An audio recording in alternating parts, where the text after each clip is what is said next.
Welcome to another episode of the Dan Norton Show. Today, I am here with Harley Dalton, who is a Facebook friend of mine. I think that's where I first met him. So, Harley, welcome to the Dan Norton Show. Thank you. Thank you. Hi, nice to be here. Yeah, good to have you. So, our topic for today is abortion. That's the issue that you are interested in discussing. And before we get into that topic, could you just say a little to introduce yourself to my audience? Yeah, absolutely. So I'd start by actually correcting you. We're no longer Facebook friends because I deleted my Facebook. So Oh, okay. we're just Zoom friends now, apparently. So that's good. So my name's Harley Dalton. Unlike your last guest on the topic of abortion, he was a lawyer. I'm not quite so impressive. I'm just British. So, I hail from England. I'm an objectivist like yourself. I have dabbled in libertarian politics here in the UK. I've done some work with our Libertarian Party previously, but unlike the US Libertarian Party, we're not quite as well known or not nearly as effective, unfortunately. So that's been a bit of a dead end. But I do like to talk about politics, have these kinds of discussions, and I've done the odd debate here and there. So that's my angle, basically. Okay. And if you want to say anything about, like, do you work or do anything professionally right now? Nothing in politics. I work for a fairly sizable stockbroker, I suppose you could call it, although unfortunately I'm not a stockbroker, regrettably. That's what I do from a professional standpoint. From a kind of personal professional standpoint, I have ambitions of being an author, fiction writer, much like Miss Rand, but that's due to my own laziness, not currently come to fruition. So hopefully in the next few years that will be on the old CV as well. Okay. And speaking of Rand, let's talk a little about that. When did you first read Rand, and what have you read by Rand? And it's kind of sunny out here, so I'm going to put my sunglasses on now. That's okay. That's okay. Maybe I'll put mine on as well, so I don't look uncool in comparison. But I discovered Ayn Rand when I was in university. It was part of my kind of research into my dissertation, or multiple dissertations. Unlike most people who go into university or college, I suppose you would call it, I didn't become a left-wing activist. I actually went completely the opposite way. I used to be a voter for the Conservative Party, which in this country is, I suppose, slightly analogous to your Republican Party, whereas through university, through studying, through research particularly into authoritarian political systems, especially the Soviet Union, and some research into the Holocaust as well, I began to discover more libertarian leaning, sort of anti-statist thinkers, one of which was Rand. So I read her major works and a few of the academic works in university. That was, I don't know, probably 5 years ago, 6 years ago. And I found it very compelling, and I've been an adherent and a proponent of those views pretty much ever since. Okay, so you said you wrote a dissertation. What field was that in? Yeah, so I did English and creative writing at university, as I mentioned about the wanting to be an author thing. And so the dissertations that I did were creative pieces as well as commentaries. And so the two pieces that I did were essentially in a similar vein to Rand, but with a much more, a sort of slightly less obvious focus on philosophy. They were stories set in authoritarian political systems, exploring the lives of people who live in those systems and the lives and motivations of those people, how they go about opposing those systems, and what kind of self-justification psychologically they give to themselves if they wish to participate in them. The most recent thing that I did on that was in relation to concentration camps and the kind of psychology of the guards at concentration camps, how those people could do that by any conventional morality system. How could they do those things? And so that's what my focus was. I was looking at that. Okay. So I'm not familiar with, I know the UK system is a bit different. Would that dissertation have been for some kind of undergraduate degree or some kind of graduate degree? Yeah, so we have two systems basically. So I don't know if our university system is directly analogous to your college system, but essentially you would have 3 tiers of study. You would have the initial 3-year study, which would be what's known as a bachelor's degree. You would have a further year, maybe 2 if it's a medical thing, or for a master's degree. So those were the 2 that I did. And then you would do an additional 3 years of study for your PhD, so that I could earn the same title as your good self, but never went that far on that one. Okay. So now back to Rand's. You said you read some of her major works. Could you just mention which works of hers you read? Yeah, so I'm actually using Atlas Shrugged to prop up my phone at the moment. I don't know if that's sacrilege or not, but so I read. What did I read first? I think I read Anthem first, actually, because I was familiar with Rush and the band Rush, and the album 2112, which was based on Anthem. So I was familiar with that. So that was the one that I read first as a kind of a bit of personal fun, I suppose. And since then, I've picked up We the Living, Atlas Shrugged, The Fountainhead, and The Virtue of Selfishness as well, which is obviously not the fiction side. Yeah. Okay, and you consider yourself to be an objectivist, I think you said? Yeah, perhaps not by the end of this conversation. I might not be as consistent as I thought I was, but okay. Yeah, I do. Yeah. All right. Well, thanks for that background, just to get to know you a little bit. Now let's get into the topic of abortion. So you are of the view that it's well, what you can tell me is, you think it should be illegal? Do you think it's immoral?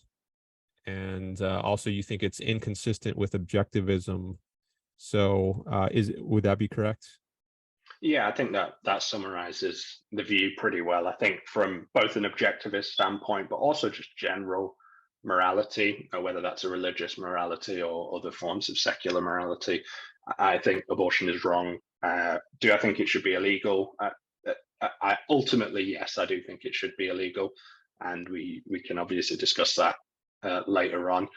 The essential position that I hold is the essential position that the pro-life position holds. I just justify it from an objectivist standpoint, and that position is essentially it's wrong to intentionally kill an innocent human being. Abortion intentionally kills an innocent human being, therefore abortion equals wrong. That's essentially my contention. Okay. All right. Well, there are a number of ways we could talk about the legality of it. We could talk about the morality of it. We could talk about the consistency, whether it's consistent with objectivism.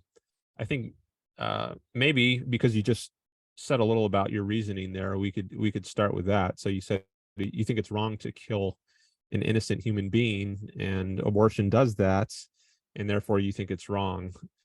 So I think many people would respond to that, and my response to that would be first to question the idea that what we're talking about is a human being in the case of embryo or a fetus.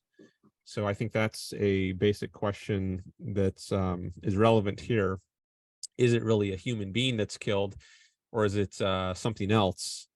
Maybe you could say it's often the way it's put in objectivist literature is that you're killing a potential human being, but not an actual human being. So there's that sort of distinction one could make. So that's the first line of response that I would make to that little argument you give. So what do you think of that? Sure. So, from a kind of general perspective, I think maybe our terminology is a little bit wrong because the word human kind of gives me an advantage because the from the moment of conception, whether you call it a zygote or a fetus or an embryo or whatever the scientific term you might use, that thing itself is human. It's nothing else other than human. I suppose the question, if we were to state it properly, would be, do we consider that human to be a person deserving of rights? So that's the first point I'd make in relation to that, which is that it's undoubtedly human. And I suppose the case that you need to make is, does it qualify as a person? Does it qualify as someone who is deserving of rights? And what are the criteria that a human being needs to have in order to become a person and to have its human rights? I think that's really the crux of the argument.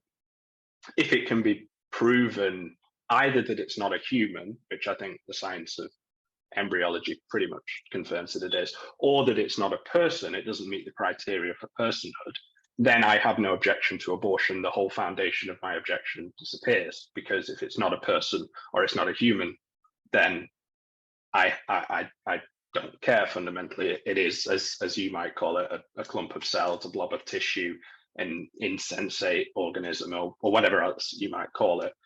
However, if it is a person or a human and it is deserving of rights by an objective standard, then you would have to convince me that there was some reason why the fetus is not deserving of those rights, because those rights are superseded by some kind of other higher value, essentially. Does that make sense?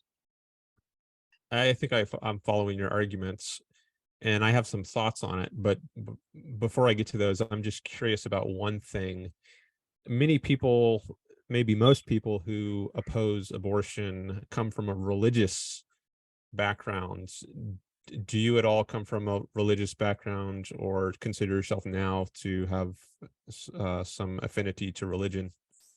No, I mean, I pretty much disavowed any faith when I was a teenager. That was about a decade before I actually discovered objectivism. So my atheism predated my objectivism, and I always had a sense that I couldn't justify for myself that there was any kind of divine entity above me or above us that created the universe or that sets moral codes. So I don't come from that.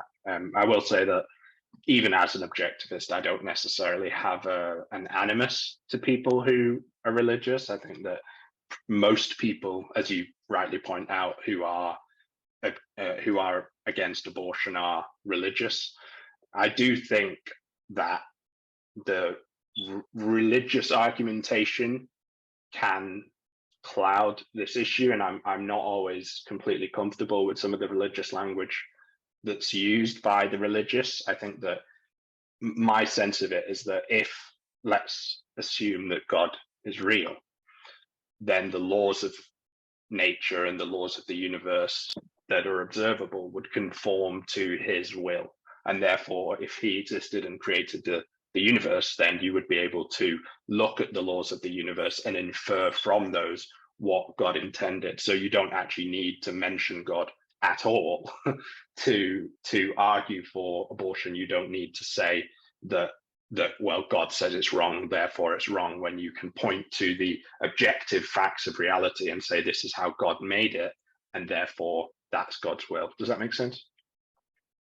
I somewhat follow that. I'm not sure I get all of it, but it's okay. We don't have to get into the details of it. I just wanted to confirm whether you were coming from a purely secular point of view, or if there was any religion in the background. But it sounds like you're just coming at this from a secular, non-religious point of view, and I just wanted to make sure that's correct. So, okay, so we can go back to what you were saying about you do think it's a human. Person might be a different issue. So let's talk about those. So with human, I think that word human can be used in different senses. You can use it as a noun, like this thing over here is a human, or I am a human, you are a human. But you can also use human as an adjective where it's describing a noun. So you could say, this is a human hair, or this is a human habitation, right? Pointing to a house. So I think you could use human in an adjectival sense to say like there is human DNA. But if you're going to use human in the noun sense as a thing, that's why I don't think is correct. I don't think there is a human. There is a human DNA, or you might say a human life form, but it's not a human yet. You could say it's a potential human, but I would say it's not an actual human. And I think that slide from the adjectival sense of human to the noun sense of human is often at play in these discussions.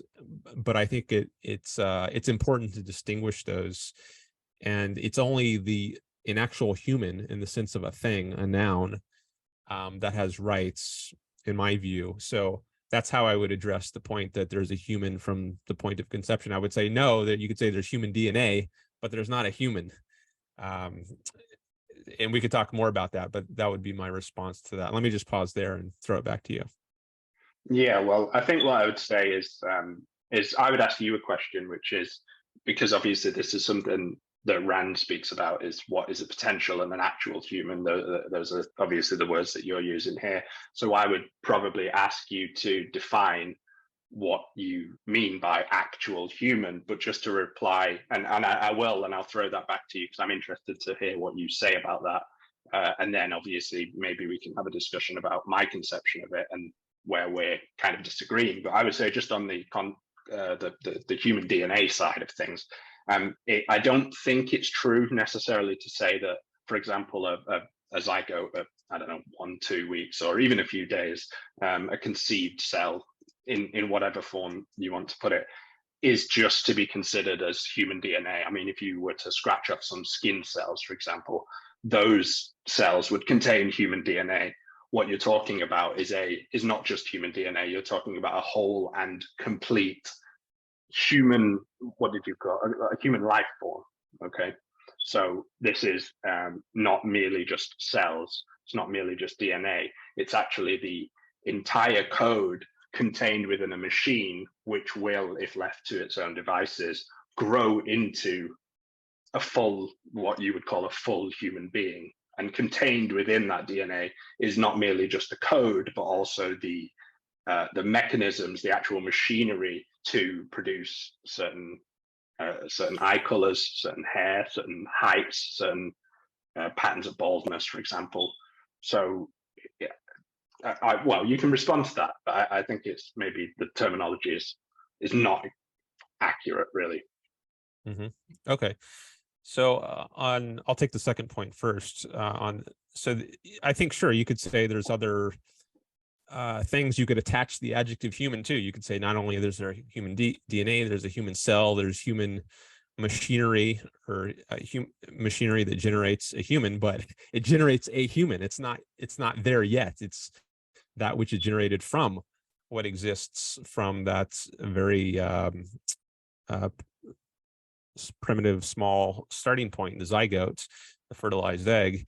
And there's all kinds of stuff in there that allows a human to come into being eventually, but it's not yet a human. It's just human preliminaries, you might call them, the material for a human being, not yet the actualization of that material. So going back to the first main point, now, when does it become an actual human being? I think it's when it's born, when it becomes individuated.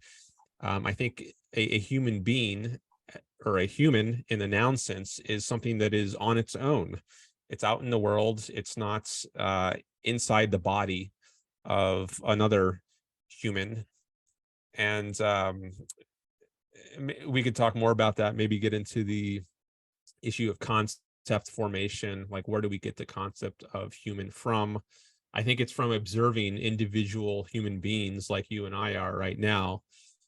And it's not from, well, I guess in a sense, you can't even observe a zygote or an embryo. But anyways, the idea of a human being, an actual human being, as I think of it, is something that is physically separated from other beings. It's not growing on the inside of another individuated human being like the mother. It's on its own physically. So that's how I would distinguish an actual human being from a potential human being in this case. Okay. And well, I will ask you a question on the back of that. I think that would probably be the most appropriate thing to do, and then maybe we can later get on to what I would consider to be a human being. But what I would say is that from your perspective, or from an objectivist perspective, what would you say is the what would you say? What is the inherent quality of being separated from the mother at that stage that grants that fetus the status of a human being? In other words, why does the birth canal, as you've probably heard it put before, why does the birth canal confer human value? What is it about being separated specifically that means that that human being has value that it doesn't have when it's not separated? Well, you're bringing in the issue of value, and I'm not sure that's the right direction to go yet. I mean, you can value a fetus, like the mother can value the fetus or the embryo or the zygote because maybe she wants it. Maybe she really wants to be a mother, and so she values that unborn entity. But that's a different question from whether it has rights. Now, if you're a different kind of mother, if you're the kind of mother that was raped, let's say, or maybe you just got pregnant and you didn't want to have a child, you might not value that entity. I mean, it could pose a threat and it'd be a very bad thing for your life. So whether it has value or not to other people is a different question, I think, from whether it's a human being. So whether it's a human being, I think, is maybe a more metaphysical or epistemological question. It's not really a question of value. It's just a factual question, I think. And we can talk more about that if you want, but that would be one thing I would say about that. Now, on the issue of rights, like if you're talking about what types of things are worthy of rights, I think that's a question of philosophy or political philosophy. I think the sorts of beings that have rights are individuated beings. So beings like you and I, not beings that are growing inside of another human being. And we can talk more about that, whether that's the right conception of rights, to what kinds of things the rights apply. But I don't think rights apply to parasites growing on the inside of human beings. I think they apply to physically separate human beings. Okay, but I mean, that was the question I asked, which was why specifically. And when I'm talking about value, I'm not talking about the subjective values. I'm not talking about the values that we pursue in life. I'm talking about the fundamental, I would say, assumed value of life itself. It's the kind of the basis upon which we and the basis upon which Rand would contend that we have rights is that we have a kind of underlying inalienable right to life, which is based on the, I suppose, the assumed and reasoned value of life as our nature. So that's what I meant, and that's maybe a discussion for later on, because it might get us sidetracked a little bit. But I mean, in terms of the individuation, what is it about the individuation? What is it about the fact of a baby, let's say, born at 9 months, separated from a mother, that one day before, having been attached to the mother, what is it that differentiates that, either in a physical sense or in a a metaphysical sense, you could say, what is the actual difference between those two entities that gives it moral value, that gives it a right to life? Yeah. I think we might be starting from the wrong end here and trying to approach this issue of rights. So I think rights in the primary instance applies to adult human beings and how they interact, how they should properly interact with each other. And as to how rights applies to children and infants and whether it applies to fetuses or embryos, I think those are later questions. It's not where the discussion of rights should begin. So I think to address this sort of issue, I think maybe we need to back up and talk about rights in a more basic way. So what gives rise to the issue of rights in the first place? I think it's when you have adult human beings interacting with each other, and there's a question, well, what's the proper way for them to interact? If they have a disagreement, for instance, should they resort to blows, to fighting it out using physical force against each other? Or should they just try to use reason and persuasion to deal with each other? And then if they can't work it out, they can just go their separate ways and not deal with each other. So I think that's primarily what the issue of rights is for and where it comes from. It's how do adult human beings properly interact with each other? Now, there's then further questions you can ask, like, well, how does it apply to children? Is it okay for children to be forced by their parents or made to do things against their will? I think so. Like, I think the parent has a right to make the child's do certain things, go to bed at a certain time or eat his vegetables, not go out with his friends longer than the parents are okay with.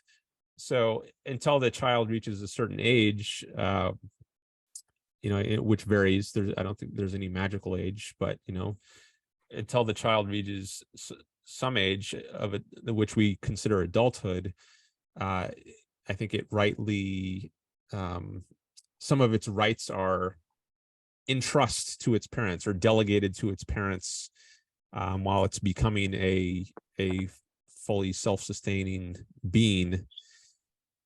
So that's where I think the now if we go from the issue of children down to even further ages, so or preborn things like embryos and fetuses. Now I don't think we're talking about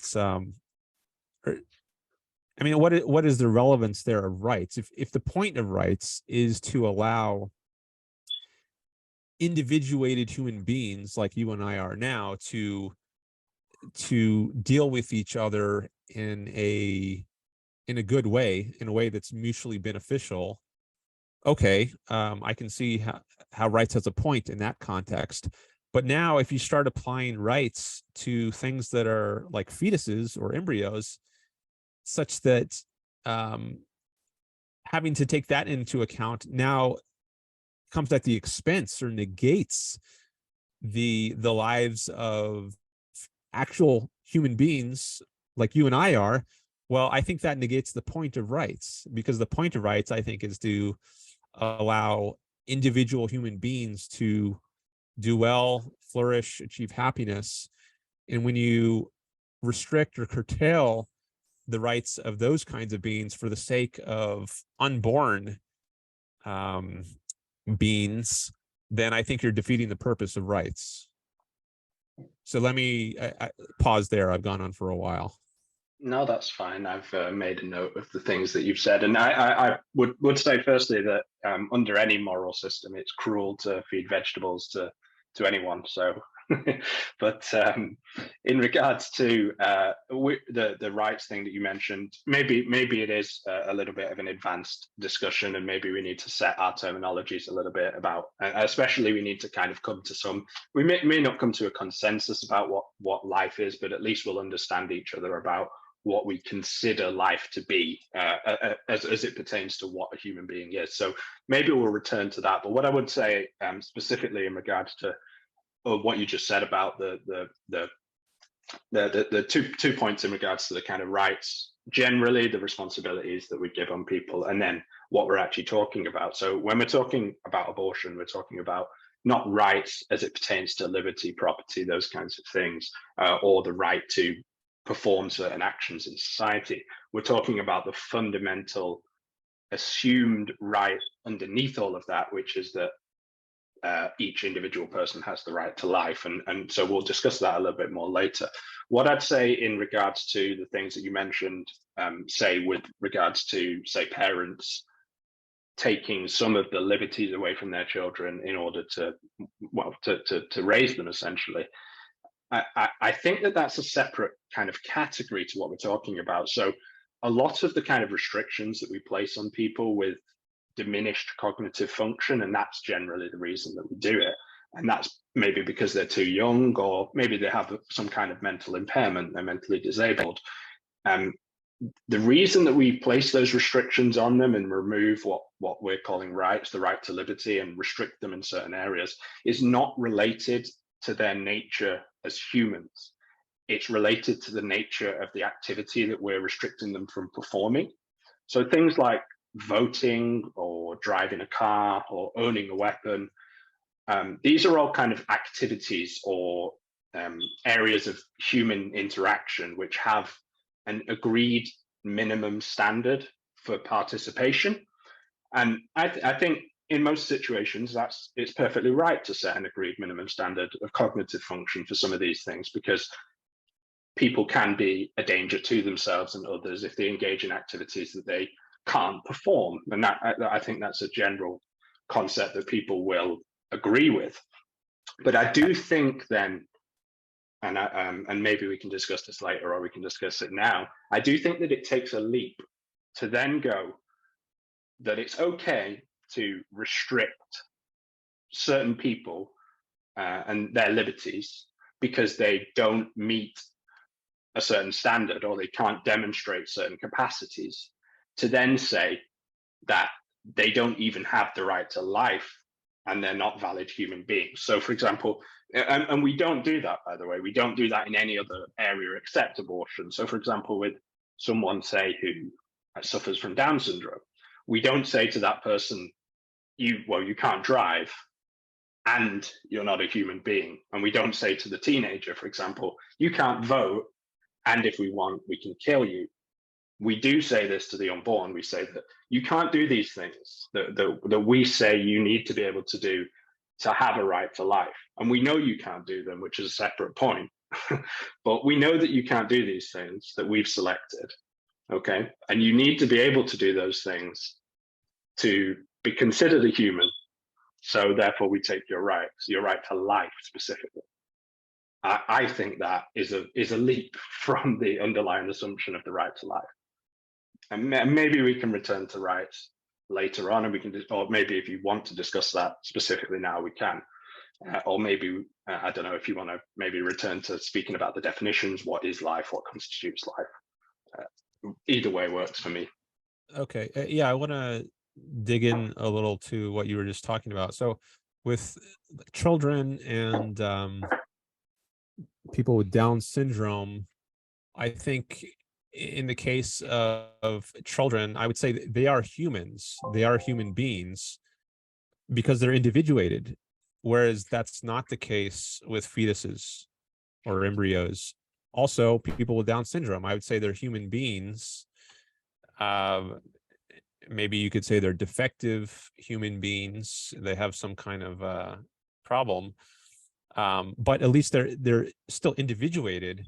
So I put them in a different category still than the fetus or the embryo, which is not individuated.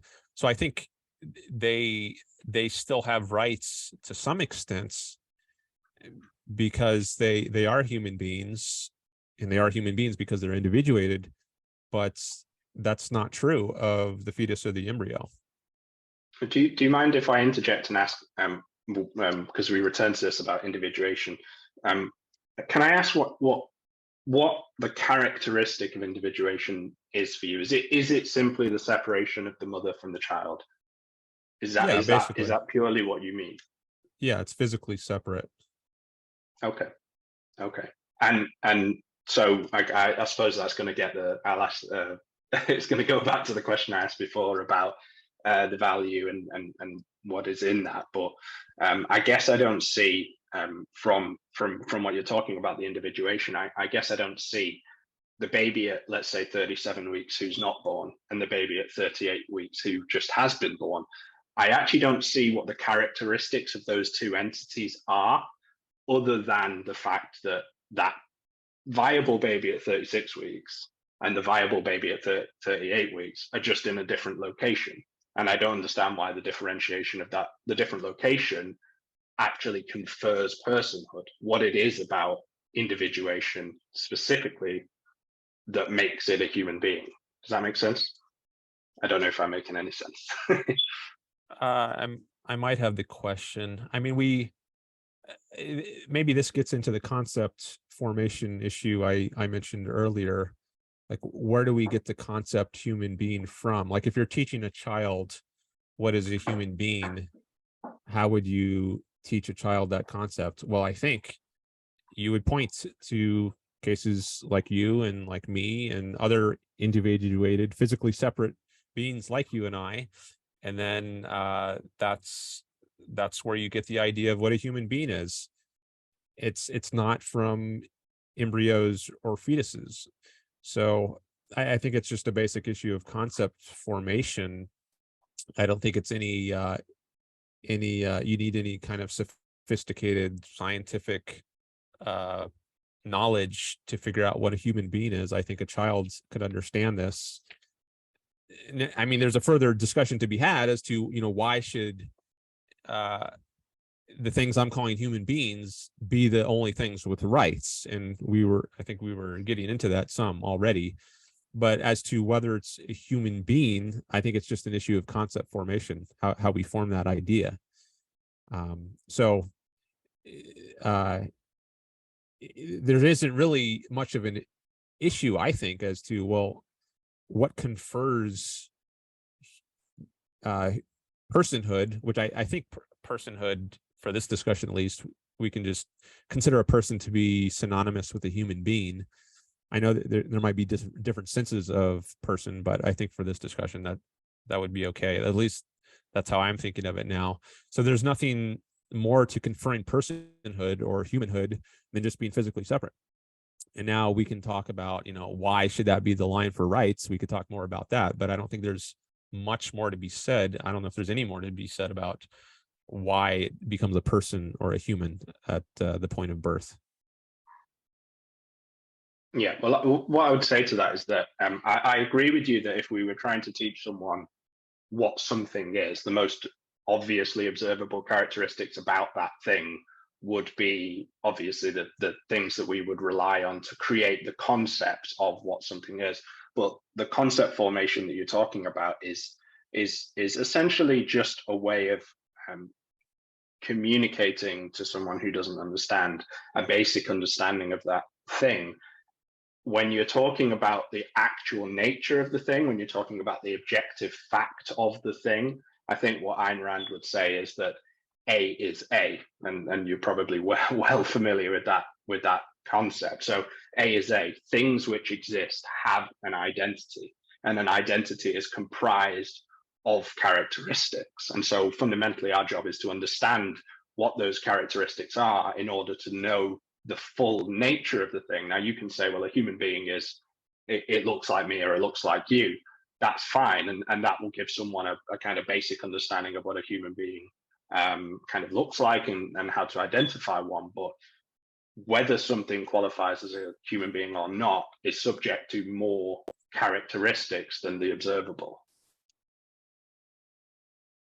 Well, I don't think there is more to it than identifying, like I don't see what the grounds are for extending the concept beyond the individuated beings like you and I are now to calling further things human beings. I mean, I don't think anything that potentially is a human being is a human being. I mean, science might get to the point of being able to turn a rock into a human being. Maybe you could just, pull its atoms apart, combine it into a piece of DNA and manufacture cells in a lab or something, and then grow humans in the lab.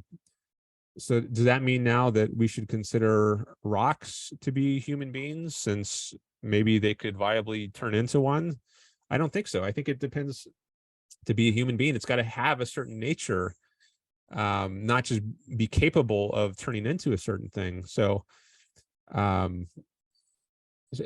don't really see the justification for extending the concept of human to other sorts of beings like fetuses and embryos. So if you want to do that, and I would need to hear some kind of argument as to why we should do that.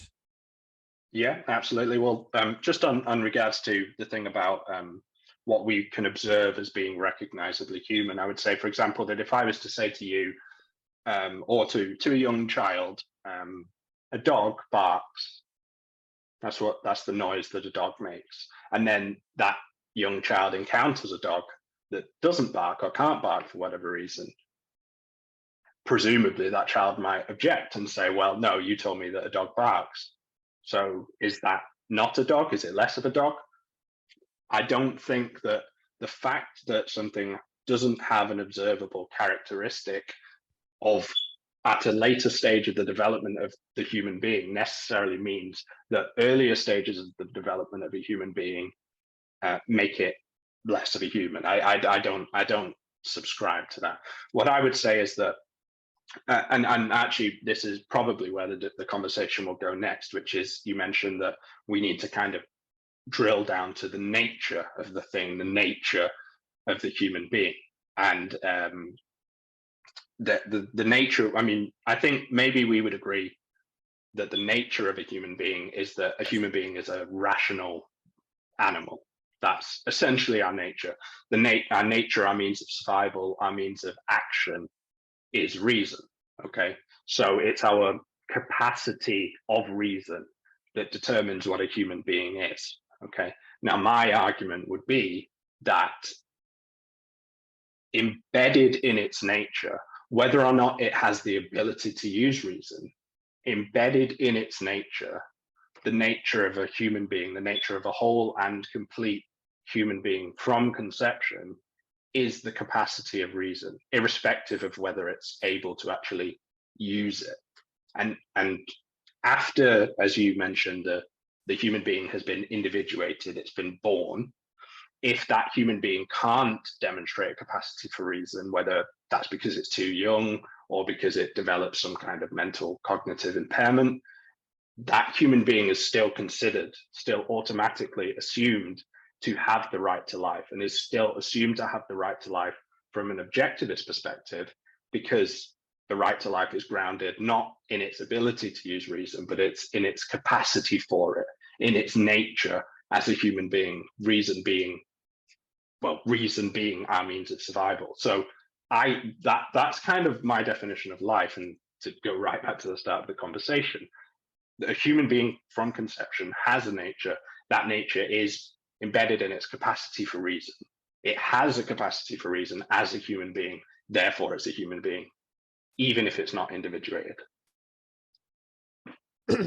Okay. There's a couple notes I made here. So one is about the dog's barking points. If you find a dog that doesn't bark for some reason, is it not a dog?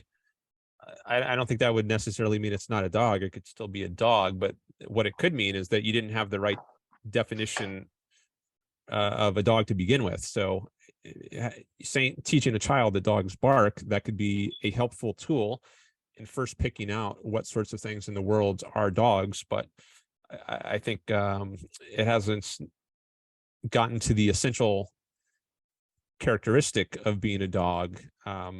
So I don't think that would. Now I think it is an essential characteristic of a human being that it's individuated. So that's a characteristic without which I don't think something could be a human being, at least in the normal sense of human being. I mean, we could talk about some strange cases like Siamese twins, conjoined twins, but at least at a first pass, I would say that's but even a size conjoined twins, they're not living on inside of somebody else in the way a fetus or an embryo is. So they're still individuated in a way that a fetus or embryo is not. So I'd still draw that distinction. So I think there are some characteristics that you could later learn, like barking. Okay, well, maybe it doesn't have to be able to do that to be a member of this kind dog. But I don't think that's being outside of a womb, you could find, oh, actually, yeah, I found this thing is a human being, yet it still is inside of a womb. I don't think that's that sort of later discovery would make sense, and we can talk more about that. But that's my initial thought on that. Now, let me also say something about the issue of rationality being.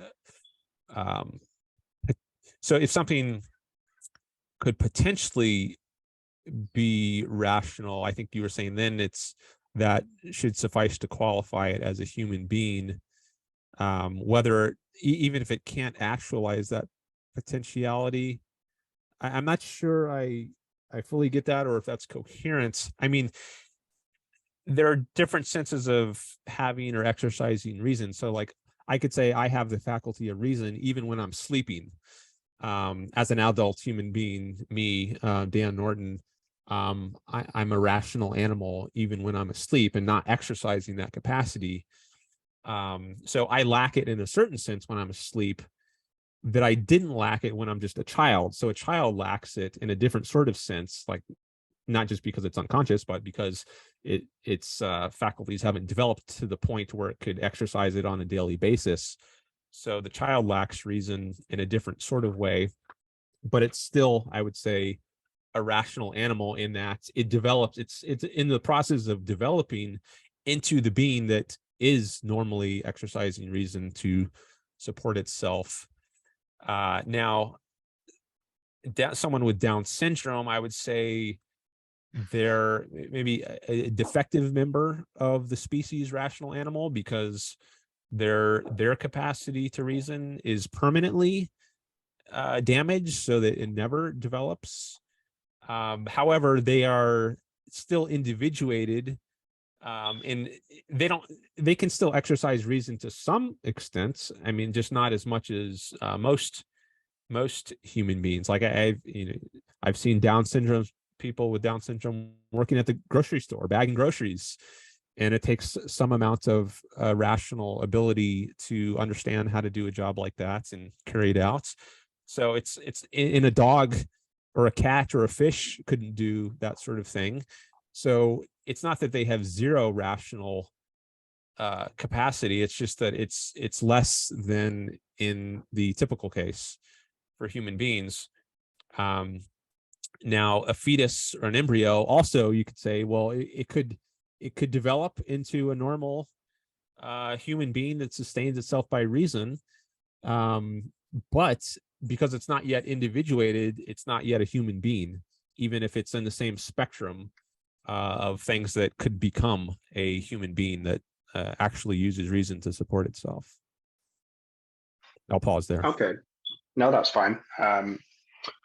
Yeah, well, what I would say really is that actually from the wording that you're using specifically when you say that it has to be individuated, I think that in itself, that thing that you keep coming back to, kind of makes all of the other points that you would make kind of irrelevant. It doesn't matter, and I don't mean this in a bad way or in an aggressive way to you, so don't take it in that way. But I mean that there is pretty much nothing that you could say about a human being, no function that you could give a human being and use to justify whether a human being is a human being or not, that actually matters, because what you're saying is that it comes down to this one thing, which is it individuated or is it not individuated? So it doesn't matter if a baby 1 hour after it was born and 1 hour before it's born have pretty much identical the identical ability to reason, even if it doesn't necessarily have a means of actually expressing that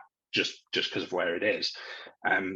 Even though they have the identical capacity to reason, you would say that the reason doesn't matter because it has to be individuated first. So in some way, what we need to get down to is arguing about this individuation, and the question that I asked you before, which is, what is it fundamentally, you might say spiritually or metaphysically or physically, about individuation, specifically about the separation between the fetus and the mother, so the fetus can become a baby, that actually confers personhood or humanity on that baby. So that's the first thing, and hopefully we'll get back around to that. The second thing is that just to address specifically the thing you were talking about with regards to the ability to exercise reason. So we say that a young child, let's say a 2-month-old or a 2-week-old baby, has the right to life because it's a human being, as you would say, an individuated human being. It's a human being. It has the capacity to reason. However, at that stage, it has a predictable inability to actually demonstrate reason. Do you following? Now, I would say, and the argument that I would make, is that the fetus and the zygote and whatever, from the moment of conception, also has the capacity to reason, and it also has a predictable inability to express that reason and to demonstrate that reason. You see? So we know already that a 20-week-old baby, for example, cannot meet certain functions. We know that, okay? But that's predictable. It's part of its development. So what I'm saying is that the development of the human being, okay, is not defined by a specific line, and a specific functional line, you might say, that can be determined by its ability to reason, its possession of desires, its the ability to feel pain, viability, anything like that. I don't believe that there is a line, a functional line, a kind of standard of functions that thing has to meet in order to be a human being. I think that the fact that in its nature, embedded in its nature, is its capacity to reason, and it has that nature as a human being because it is a human being from the moment of conception. Okay, so then, well, I have a lot of thoughts on that, but let me just pick one. Just going off it. So should rocks have rights then? If we get to the point where scientists can turn them into human beings? Well, if you act upon a rock and in doing so change its nature to be of that of a human, then well, it's already got the nature. It already has the potentiality right now. I don't think it does. It is what it is. You would have to act by some kind of scientific miracle, I suppose, to take the molecular structure of a rock and turn it into a human. I mean, in a way, you could say that.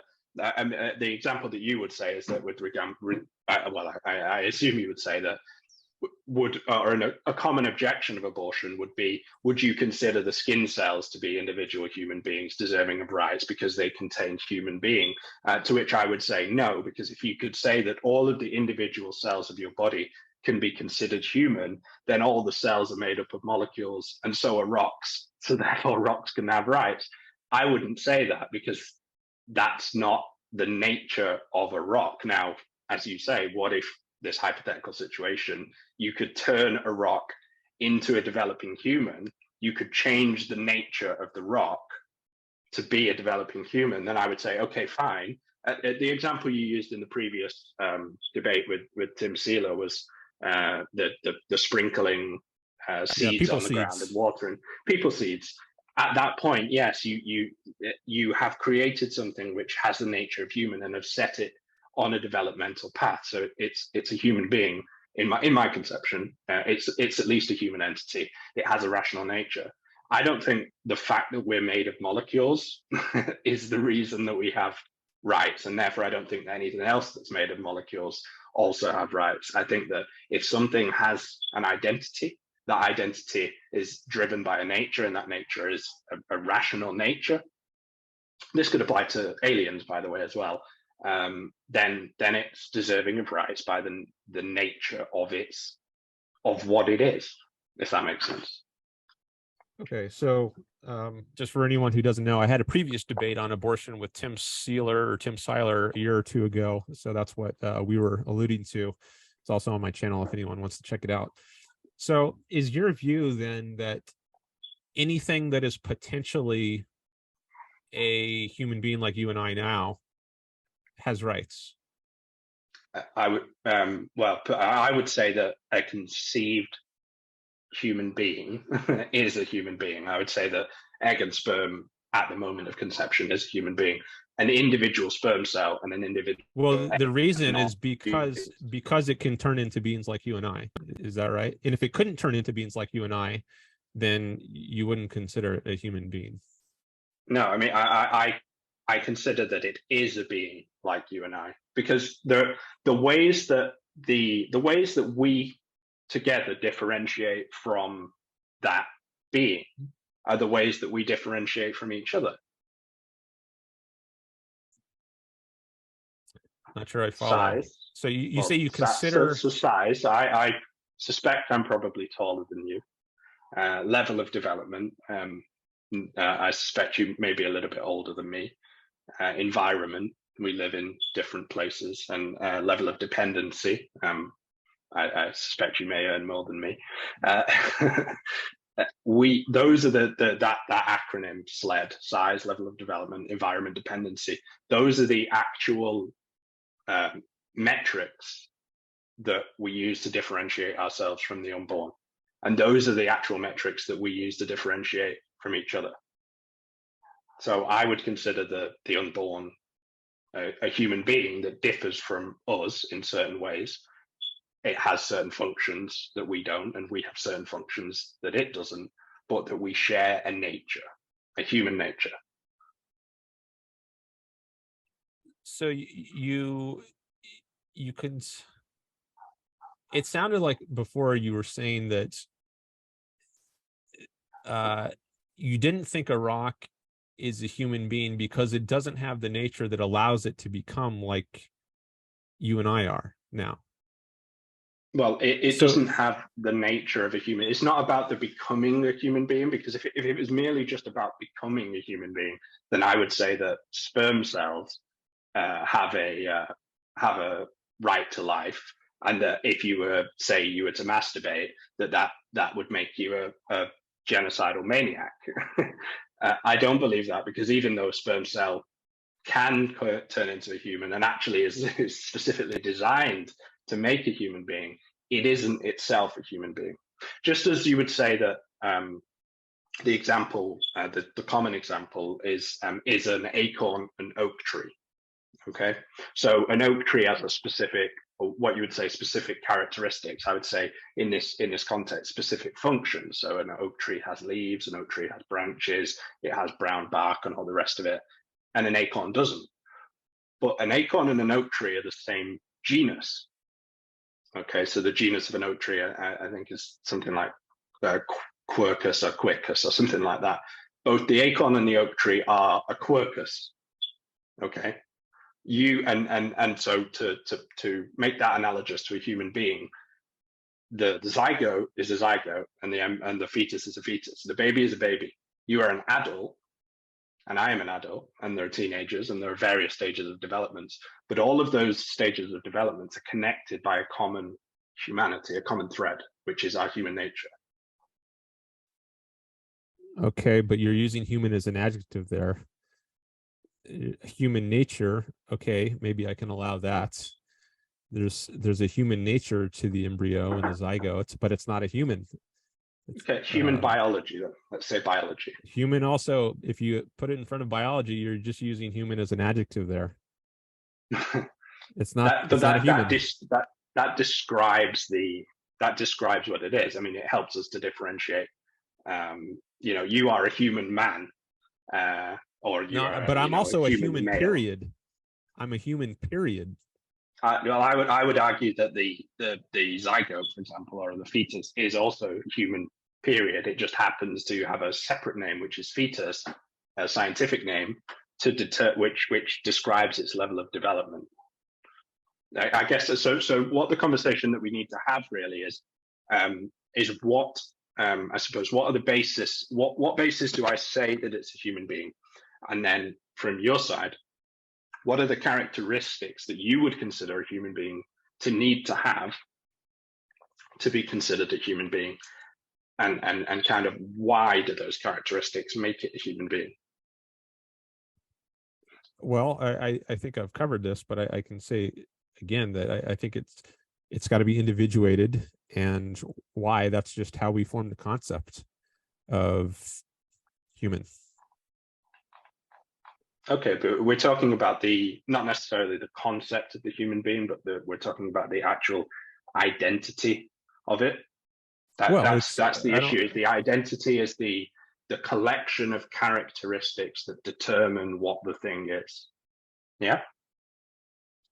You say we are talking about the concept of human being. I mean, a concept, as I understand it, is a mental integration that applies to things, to existence, spelled EXISTENTS, not existence with a CE on the end, but it just applies to things that exist, in other words.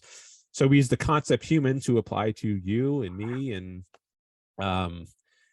many other such similar entities in the world. Ayn Rand was a human. So allegedly. we have other concepts. Dog is a concept. It's a mental integration. It integrates together Fido and Lassie and Rex and all the other particular dogs. So I don't think the concept human is something apart from factual reality. I mean, it's a mental integration of the facts of reality. But I think if it's a proper concept, it does apply to facts in the world.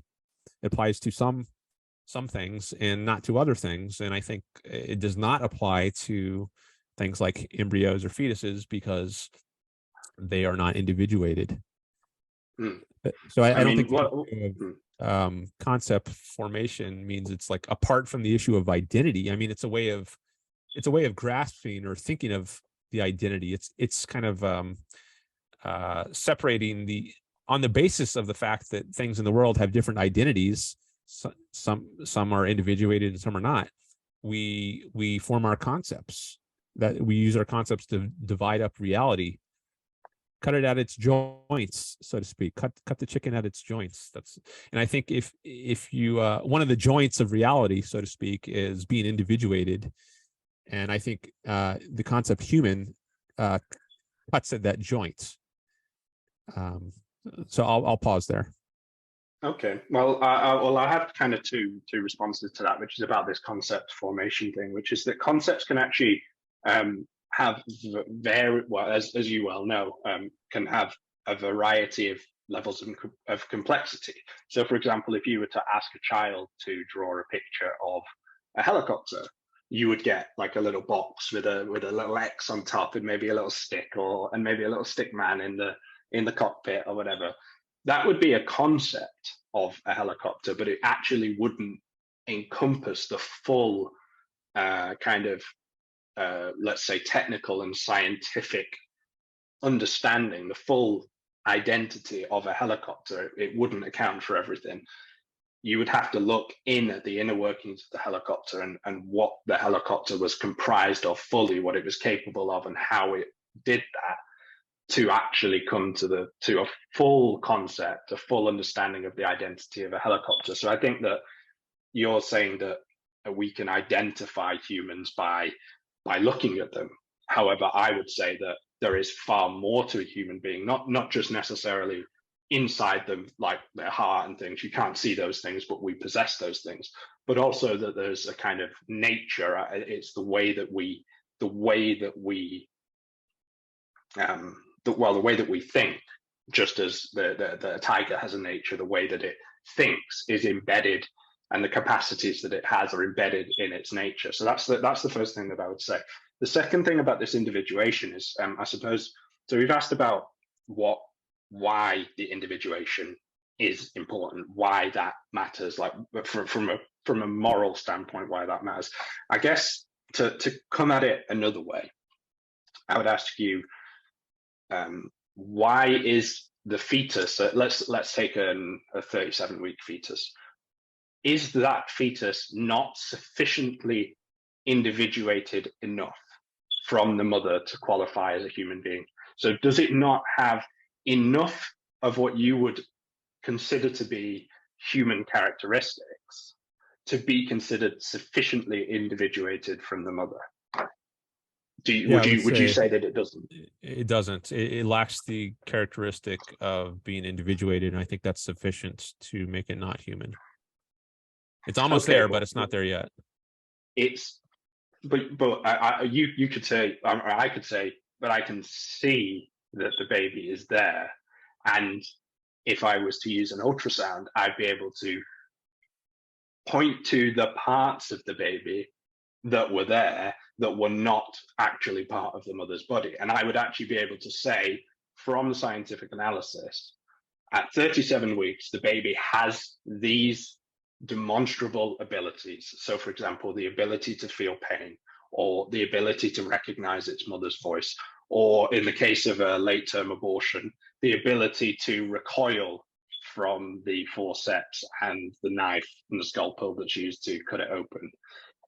These are things which are identifiable, predictable characteristics of the thing itself, not of the mother, which I would say are sufficient to individuate it, because we can tell that it's supposed to have those things. It does have those things.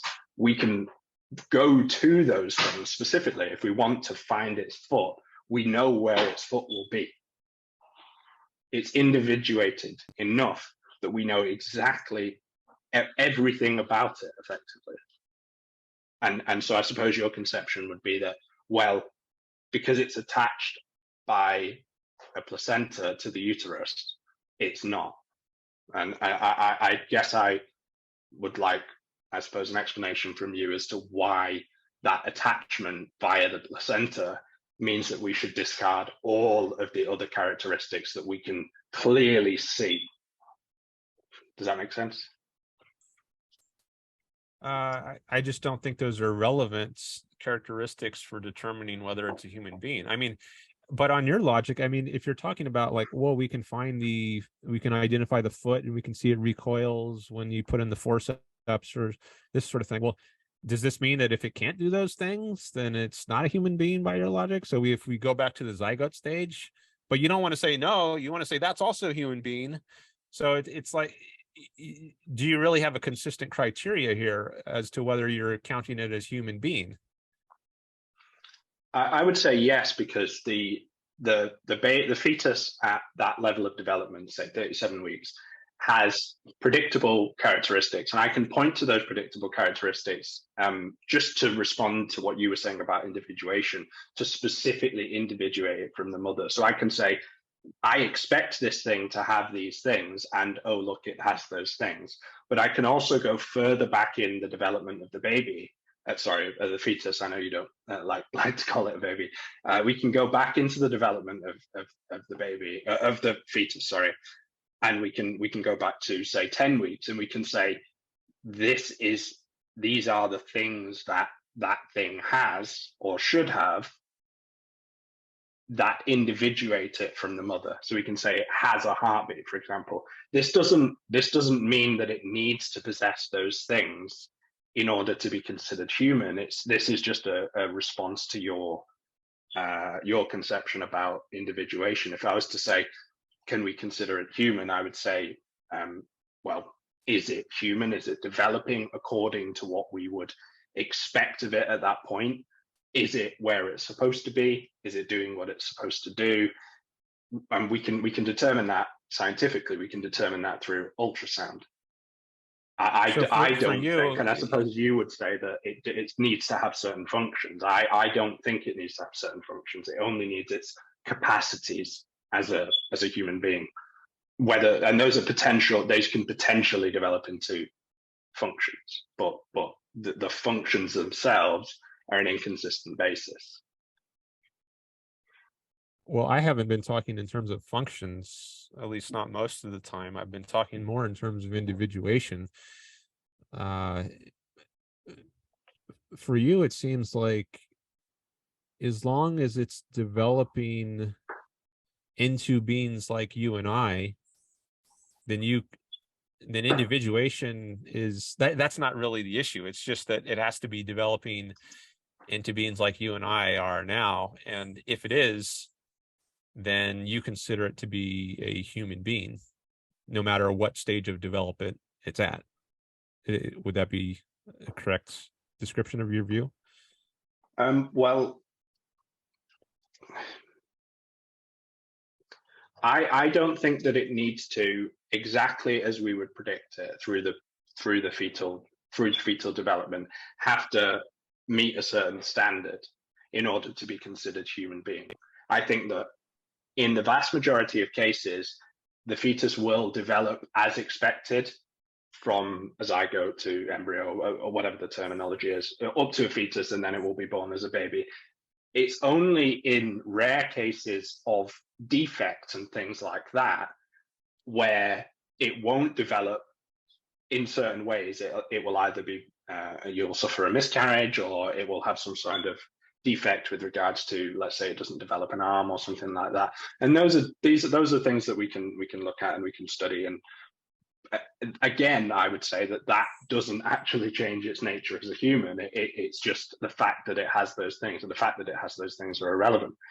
What I would say is, just to respond to what you said about individuation and function, is that individuation, at least as I'm understanding it, and I don't want to be I don't want to misrepresent what you're saying. I want to try to fully understand what you're saying. But from my conception of what you mean by individuation, you actually do mean function. So, because the only difference that I can see in regards to the individuation is a matter of function, that the only difference between a baby that was in the womb yesterday and that's out of the womb today are the functions that it performs. So now it needs to feed through its mouth rather than through the placenta. Now it needs to breathe through its nose rather than through the placenta. Do you see what I mean? Now it's not restricted by the space of the uterus. It can move its arms and all those things. It can open its eyes, it can see, it can make noises. Those are all functions that differentiate it. That's how we know it's individuated, because it can perform those specific functions. But its actual abilities, one day before birth and one day after birth, are the exact same. The exact same. So individuation, for me, from what you've said, is a matter of function. And you can, obviously, it's your concept, you can explain what you actually mean by that, but that's how I've derived it so far. I think individuation has implications for functions. So how certain functions are carried out, such as breathing or eating, feeding, is going to be different once it is individuated, but it's not the same thing as function. So individuation, I think it simply means it's physically separate. Now, because it's physically separate, it's going to carry out certain functions in a new kind of way. But that's not, the fact that it carries out these functions differently is not what it means to be individuated. It's just what it means to be individuated is just that it's physically separate. And then because it's physically separate, it carries out functions differently. But I think those are somewhat different issues. I don't think function is reducible to, or I don't think individuation is reducible to just the fact that it carries out functions in a different way. I think the more basic thing is just it's physically separate. Okay. Well, I mean, maybe we can continue on with this conversation, or maybe we can move on to different things. I just personally don't see from your explanation of it exactly why individuation actually grants, let's call individuation itself a function. I don't see why individuation physically, spiritually, metaphysically, any other, by any other thing, morally, why the act of separation, or the moment of separation, the fact of separation, differentiates the unborn from the born. I don't see what, as I said before, why the birth canal, for example, would confer personhood. I just don't see that. I think to refer back to Ayn Rand, and the way that she conceived the right to life, the word that she used for the right to life in many cases was inalienable. Okay, and the word inalienable doesn't just mean that it can't be taken from you, although that is what it means. What it means is that your rights, and specifically your right to life, can't actually be differentiated from a common standard. That's what individuated means. So we have a kind of shared, universal, innate quality of being human, and we would argue that innate quality is our rational capacity, our nature as reasoning beings. So that's how Ayn Rand conceives of it. She says it's inalienable. I would say that your standard of individuation is a deviation from that common standard, that it alienates the right to life. From my perspective, and I don't mean this in an insulting way, for no good reason. I don't follow. I mean, the idea that rights are inalienable. Well, first of all, there's a question as to, like, does a murderer still have a right to life, or has he forfeited his right to life? I think a case could be made that he's forfeited, and you might say alienated his right to life, because he's violated somebody else's right to life by killing without justification. But assuming we're not talking about murderers, people who are not using coercion against others, I think the idea that rights are inalienable is no one can justifiably take those rights away from you, a human being. So human beings' rights to life are inalienable, assuming they're still respecting other people's rights, at least. But to say human beings' rights are inalienable doesn't mean, it means that it's talking about the rights of human beings. But that comes back to this question, well, what is a human being? So if you say rights don't apply to a fetus or an embryo, that doesn't violate the idea that rights are inalienable, because embryos and fetuses didn't have rights in the first place, on her view. Yeah, well, that's exactly what I said at the beginning of the debate, which is that if you were able to demonstrate to me either that the fetus wasn't a human being, or that it didn't qualify as a person, those are the kinds of terms that I used, then I would have no objection against abortion. What my argument is that it is a human being, and therefore it has that inalienable right to life. So that's where I'm coming from. I'm coming from the perspective of it is a human. It is a human being. And so I suppose to convince me, as I said before, you either have to convince me that it's not, which in the way that you've put it, you've said that it's not a human being because it's individuated. It's not individuated. To which I say, I'm not convinced that individuation determines whether someone is a human being or not. I don't think that the quality of being separate specifically means that is not a human being. I think there's something far more fundamental, characteristic about a human being. And then if it is a human being, then the individuation itself is a kind of a higher value than life itself. That's so to put it another way with regards to what I'm asking about individuation and why being outside the womb grants you the rights and your humanity. Another way to put it would be I'm holding my hand inside a building, okay, And then I put my hand outside a building, and now my hand is wet. Okay. The reason my hand is wet is because it's raining outside. So in this conception, the unborn is dry, the born is wet.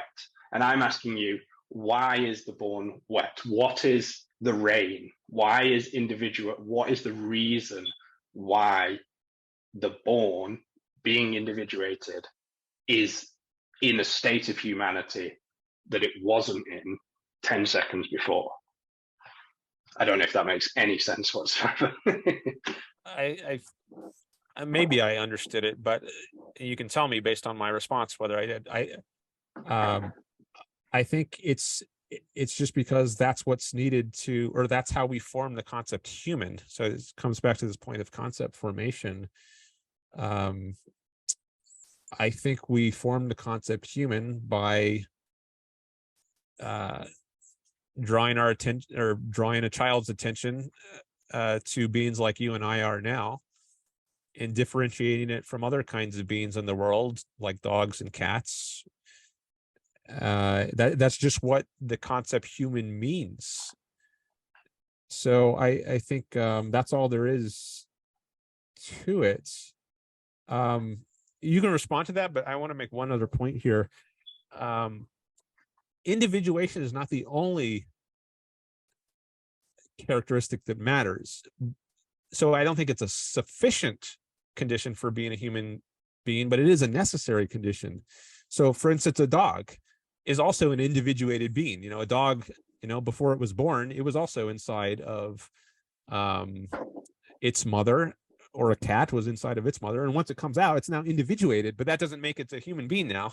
So when I say individuation, I've been talking a lot about individuation, but I just want to make clear that I'm just saying that's a necessary condition, not a sufficient. There is more that goes into being a human being than just being individuated, but that's the key for this discussion of abortion, as to why I think that's the key focus for this discussion, because it's most relevant as to why I would say something like a human fetus or a human zygote, using human in an adjective sense, is not a human being, whereas once it's born, it is a human being. Yeah. Well, as I said before, I suppose I can let you off, and we can move off individuation, because we've said it probably more in this conversation than we ever have in our lives. But it's important. So it is incredibly important. I don't know whether I'm maybe not communicating exactly what I mean to you, or I'd hate to accuse you of not understanding. Maybe it's my accent. I don't know. But no, I don't mind if you want to keep on with the individuation. I'm happy to keep talking about it, because that's really where the core disagreement is, like why it is relevant. Then I guess we should focus on it. I mean, insofar as we're not just beating a dead horse. I mean, it's the dam that would break my position or your position, essentially. And in the same way that if someone were to say, for example, that, well, I only support abortion in the case of viability, for example. And I would say, well, what do you mean by viability? And they would say, well, it's 20 weeks or 25 weeks or whatever. And then if I said, yeah, but what is it about viability that actually, why is it? And that would be the kind of conversation that you'd have. And you could pick, as I said before, size, level of development, environment is where individuation comes from, and then level of dependency. Those are the kind of, let's call them, as I called them before, functions. Those are the functions that most pro-lifers, pro-choicers, or pro-abortioners, whatever term you prefer. Those are the functions that pro-choicers say the unborn must meet.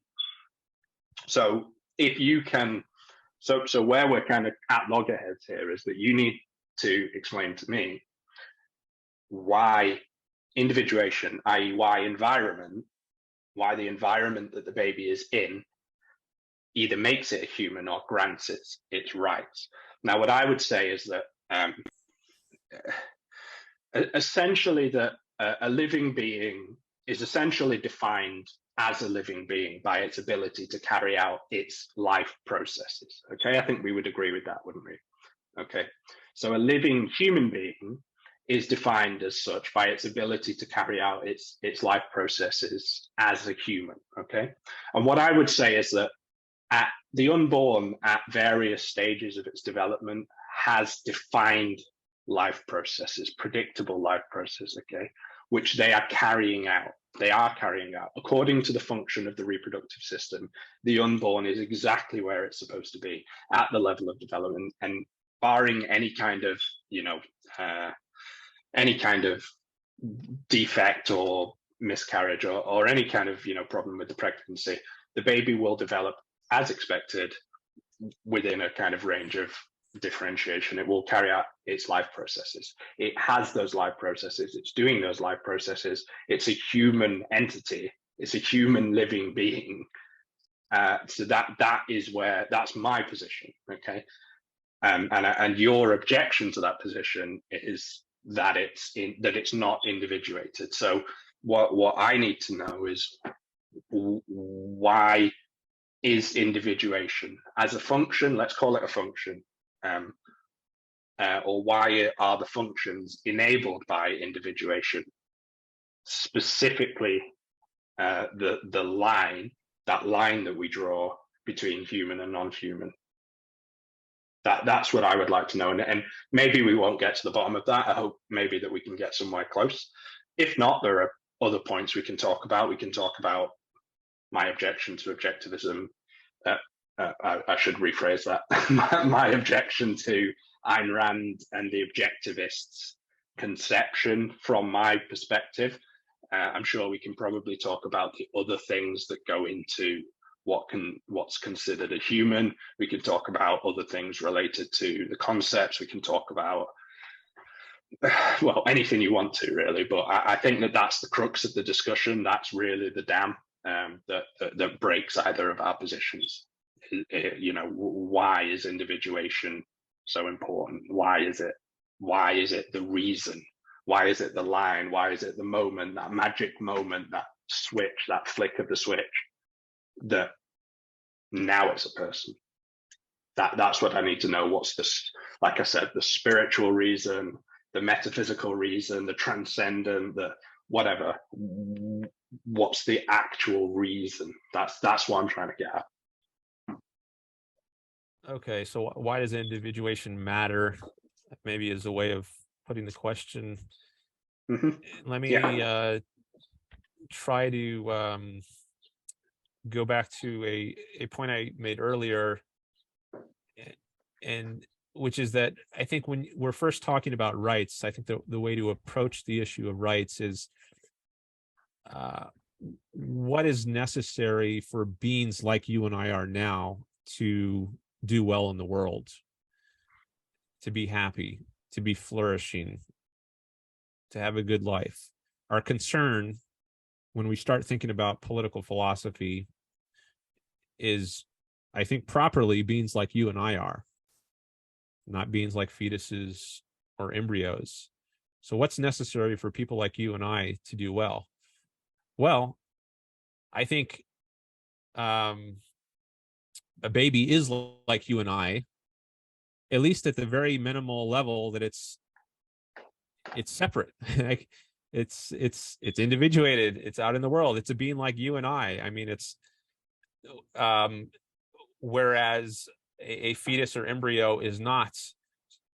So is our concern in doing political philosophy to enable just anything that is potentially a being like you and I to flourish? Like if rocks could one day, like let's say 1 million years from now, science develops to the point where it can turn a rock into a being like you and I. Should our concern then be with making sure rocks can flourish? I don't think so. So I'm still not sure I've gotten what exactly is it for you that matters about being able to become a being like you and I, or being somewhere on that stage of developments that would preclude something like rocks, at least in a scientific future, which might be just science fiction now, but maybe would be science reality in the future. why you would not care about rocks, at least in that hypothetical future.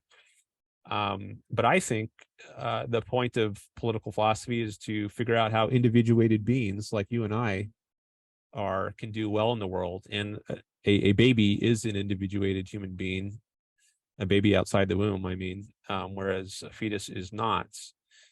So that's, I don't want to go on for too long on my first wave of answer. So I'll just pause there and throw it back to you. Well, I would like to just to I guess it's a kind of a difference of understanding of what the actual philosophy is. I have no doubt that you probably understand objectivism more than me, but I'd just like to kind of maybe correct something that you said, and hopefully you can either agree with me or explain why I'm wrong. But I actually don't think that the reason that we have rights, the reason why rights exist, is so that we can do what is good for ourselves. I think that's the consequence of that's the consequence of the action, but it's kind of like the surface level. It's the potential, if you want to say that. I think what Rand actually said is that rights are the conditions of our existence. Those were the words that she actually used. That rights are the kind of the social condition of our existence. That as human beings, as rational human beings, the only way that we exist and live in the world is by using reason. If we don't use reason, then we'll come to unreasonable, irrational decisions, or we'll do things which are not in our best interest. That's a consequence of using reason, is that we get things that are in our best interest. Okay, so reason is the starting block, and our rights protect our ability to use reason. And if we do use reason, then good things happen as a result of that. It's not that we have rights so that good things can happen. It's so we have rights so that we can exercise our nature, and then if we exercise our nature, good things would happen. Do you think that that's a more maybe accurate way of putting it? Well, you might be just specifying in multiple steps what I combine into a single step. So by respecting rights, you enable people's reason to function as best as possible, and B, allow them to live the best possible life for themselves. So I think you're doing both of those things by respecting rights. Yeah, but the justification for them is that that reason is our nature, and that if you don't respect the right to use reason, then you don't have the ability, or if someone doesn't respect your right to use reason, then you're not actually living as a human being. Well, I think that's at least part of the justification, but I mean, also, why should we care about whether reason can be exercised? Well, because it's part of the good life, on her view. So I guess I was more just focusing on that aspect of it, that rights are necessary for the good life, and they are, because reason is necessary for the good life, and rights protect reason. So it's all just part of the same perspective, I think. I don't think that what I said was inconsistent. I didn't specify every sub-component of the arguments for rights. Yeah. Could I ask a question then, kind of a hypothetical? Let's say a distant future, Star Wars style, okay? We have universal surveillance through our phones or whatever. And it was possible to analyze the actions of every human being and to determine whether those human beings had used their reason effectively to come to the best and most fruitful decision that they could make about their life. You following? Does that make sense? You can determine whether any given human being has made the best possible use of his reason. Yeah, so you could essentially, kind of like a social credit score, you can rank people according to the decisions that they have taken that aggregate to either more use of reason or less use of reason. So, for example, I have a cigarette, and then my reason score goes down because having a cigarette, although it's an impulsive pleasure, it's actually quite harmful to my physical health. So that would count me down. Whereas making a shrewd investment with my paycheck, that would cause me to go up a little bit. And so you could through this surveillance network, you could rank order the people who are using their reason correctly versus the people who are not using their reason correctly within a range of let's say reasonable freedom. Okay, so we're not talking about people who have severe mental disorders, because there's a large range of people who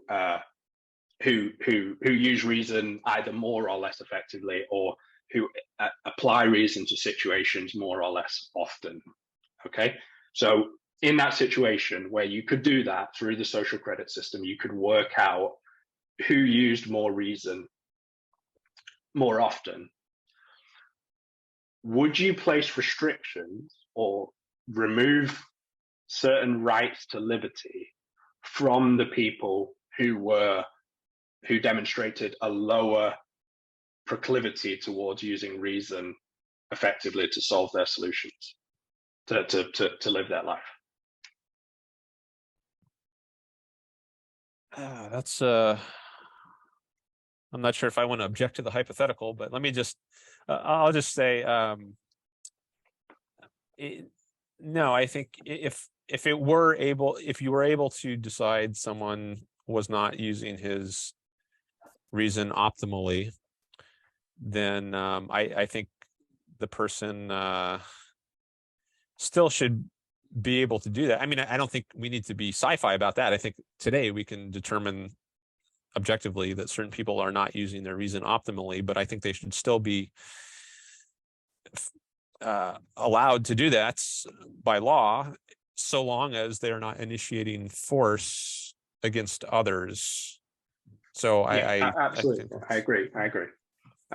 So the follow-up question I would ask then is, why? Well, what is the principle that you're using to say that people who don't exercise their reason effectively, as much as other people, should still have the same amount of rights to make those mistakes as everyone else? What's the common standard? Maybe it's I'm just thinking off the top of my head here that maybe it's just a principle of political philosophy that we have to draw the line somewhere as to where it's appropriate to interfere coercively with other people. And if you go down the road of interfering whenever you or some council of the states deems it to be true that someone has been irrational, then that just, what's to stop the slide into a total totalitarianism?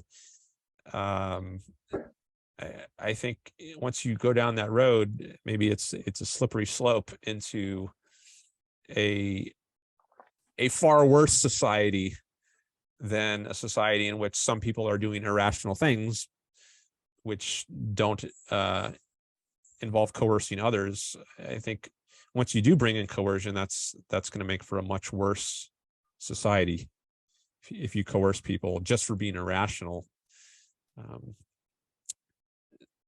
So that would be my first wave of response. Okay, so I suppose then the point that I'm making by asking that question is that you wouldn't set a common standard on the ability to use reason as a means for deciding who had what rights. You would assume, as your fundamental assumption and your fundamental principle, that those people, even if they didn't demonstrate the function of reason, that they had the capacity to do so, and that capacity itself should be respected universally anyway, that except in the extreme cases where you had to place restrictions on them, like if they were hurting themselves and others. Yeah, I think just having the ability,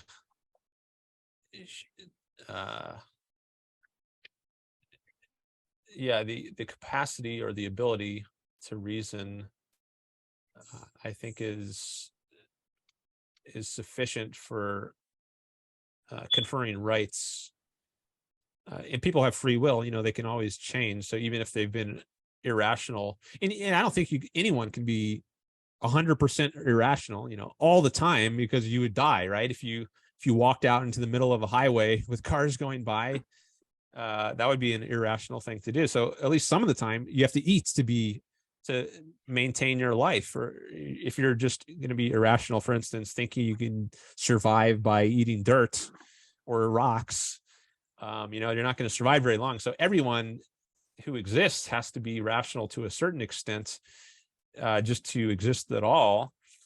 But you always have assuming you're not perfectly rational, you still have the ability to become more rational than you are, and to use your free will, your power of choice to choose in more rational ways. I think just being a certain kind of being, a member of the species rational animal, is all you need to have rights, whether or not you exercise it all the time, your rationality all the time, or only some of the time, or suboptimally. Yeah, I mean that would be my argument against abortion, because the unborn human has that exact same capacity. It just you said unborn human. Isn't that begging the question? Human. Because we haven't agreed yet on whether it's a human. Well, that's my contention. But I would say that it is a human entity. Okay, the unborn human entity has the capacity to reason. It just doesn't have the means of demonstrating. Well, so does the Rock. Ability. So does the Rock. No, in the it sci-fi doesn't. Future. It does in the sci-fi future. Yeah. But the Rock, before it had undergone the process, would not have the nature of a human. But if I took a rock, put it in a machine, and it injected it with humanity, I don't know what that means, but injected it with humanity, such that that rock now became a living, growing, developing human being with a rational capacity. But the rock, then yes, it has the rights. But the rock, before it underwent that process, just like the sperm before it underwent the process of being subsumed by an egg, is not the human being. But once it's undergone that process, sperm, egg, then it's a human with a nature, the nature of a rational being.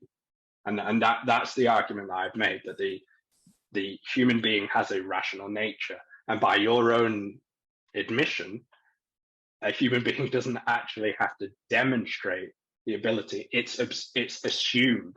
Now, if the human being does, in its actions, demonstrate such a destructive level of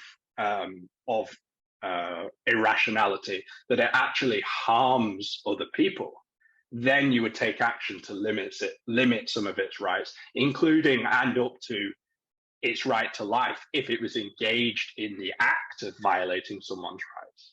Okay, but not before it had taken that action. That's my point. So the unborn has not demonstrated a destructive, rational ability, but it has a rational capacity. And by any other standard, by the standard applied to the born, but not to the unborn arbitrarily, by any other standard, you would not violate their right to life. I don't think you should violate the right to life of the unborn by the exact same standard. I don't think I followed all that, but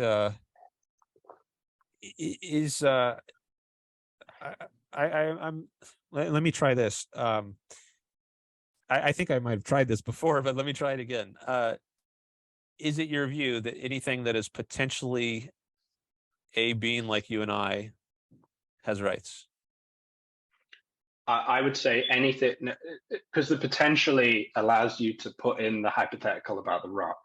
I would say that anything which shares my nature, okay, and is in any living entity that shares my nature, okay, has the same rights that I do. So, for example, what is your nature? I am a rational being, a creature of rational capacity. So let's say that an alien were to come down from Mars and was to demonstrate exactly the same kind of reasoning ability and the ability to function and communicate as you and I would, that Martian would have exactly the same right to life that I would, assuming that it didn't have some kind of weird like ant, hive mind or whatever. But would it be a human being? Well, it would be a Martian. Human rights obviously only apply to human rights, but if we're talking about rights in general, social rights, then in a future where there's aliens and the aliens were able to demonstrate the exact, well, not demonstrate, the aliens had the capacity, their nature was as of rational beings, then presumably if Rand was born in 2060, 2060, whatever, then she would say, well, that she would say the exact same thing, that their nature is of ration and that it's a condition of their existence, and we must respect their condition of existence because we assume their rational nature. You see, and I assume and correctly assume the rational nature of a fetus because it does have a rational nature, just doesn't have the ability to show it. Well, hold on. There's two questions. One, does something have rights? Two, is it a human? Now, let's say this species from another planet, Mars, comes to us and it's rational, but let's say it has like the body of a spider. And this is actually, I think this comes up somewhere in the objectivist literature, or maybe it's in a lecture. Now, would you say that this rational spider, should we consider it to be a human being? No, because in that paradigm, we would have to come up with a new conception of rights. We would basically rename it something like rational being rights instead of human rights, as we don't know of any other species that uses reason, and we don't know of any other rational species. We just call it human rights because there's no one to bounce it off. But let's say that there was this spider-like Martian with the rational capacity. With a rational capacity that used reason to exist in the world, then absolutely we would apply rights to it, and you would not be justified. But you would not call it a human. No, but what the reason that we call human rights humans is because we're humans. But the reason that we have the rights is not because we're humans; it's because we have reason. We have a rational capacity, so we apply that to ourselves, and we call it human rights. So having a rational capacity is not sufficient to make something a human, because there might hypothetically be a spider body, something with a spider body that has rational capacity that you would not call a human. So it's got to have more than just reason, rational capacity to be a human. Species can share characteristics. So gorillas have arms. I wouldn't say that, well, you're not a human being if you don't have arms, because a gorilla has arms. I would say that gorillas have arms and humans have arms. In the same way, I would say that to be human, what a human is a human is a rational animal. It also has all of these other characteristics. It has arms, it has eyes, it has lips, and all the rest of it. But the reason that we have rights is because our means of survival, our means of action in the world, the way that we think, how we actually act is as a process of reason. So that is what grounds our rights, and it is one of the things that constitutes a human. And if we were applying rights to other beings, because I agree with you, for example, that animals should not have rights, because animals don't have a rational nature. They have no, because rights are a reciprocal arrangement, and animals have no way whatsoever of actually applying rights in the conceptual sense that we use them. So they don't have rights, and that's Ayn Rand's argument as well. An alien which possesses exactly the same rational faculties as we do, and uses them in the exact same that we do, would have rights. We just have to rename them. It's just an issue of name. We wouldn't call them human. We'd call them a rational being, and we'd say that rational beings have rights. So, however, as a separate example, if we were to find, I don't know, like let's use the example of a dog. If your dog came up to you now and said, "Oh, hello, Dan, do you mind making me some food?" And you were like, "Oh my God, the dog's talking," and he's like, "Well, of course I'm talking. I'm Rover or whatever." and then you have a conversation with him, and he's able to explain. You ask him all these questions. What's this, and how does this work, and can you give me an explanation of metaphysics or whatever? And he does all those things, and he demonstrates that dog there demonstrates that he has a rational nature. You don't have the right to kill him. You don't get the right to kill him just because he's not human. He is a rational being. He has a rational nature. I just thought of something which I want to throw out here. I think it depends on how that being survives. So let's say if it's a mosquito and somehow it's a rational mosquito and it could talk to me, but the way a mosquito survives is by sucking my blood and just causing problems to me. There's no benefit to me like I could get from interacting with humans. I can trade value for value with human beings, and we can trade to mutual benefit. But if the only way for a human or for a rational mosquito to survive is by causing harm to human beings, then even if it is rational, I don't think that it has any rights, at least none that I should respect. Maybe other mosquitoes should respect the other mosquitoes' rights, but me as a human being, I don't think I should respect the mosquitoes' rights because it's not in my interest to do so. But what if the mosquito was to say to you, I know I drink human blood, but I've decided that I'm not going to violate your bodily autonomy by sucking your blood. I'm going to go down to the blood bank and trade in whatever it is mosquitoes would trade, dirty sewage water. I'm going to trade down at the blood bank for some human blood, and I'm going to drink some human blood. Then do you have the right to kill him? I think if that mosquito respects your rights as a rational being, and it respects your nature, then do you have a right to disrespect its nature as a rational being just because it happens to not only have the capacity to suck your blood and the ability to, but it chooses not to exercise it? Do you get to assume that because it possesses the ability to suck your blood, therefore you have the right to kill it? Or do you respect its rational faculties? Do you respect its nature as a rational being? I think it depends on whether it acts in a way that is beneficial to me. If the only way it acts towards me is either negative toward me or neutral, it has no effect, then I don't see any reason. Well, other than I can feel some value for a plant just in virtue of the fact that it's another living being.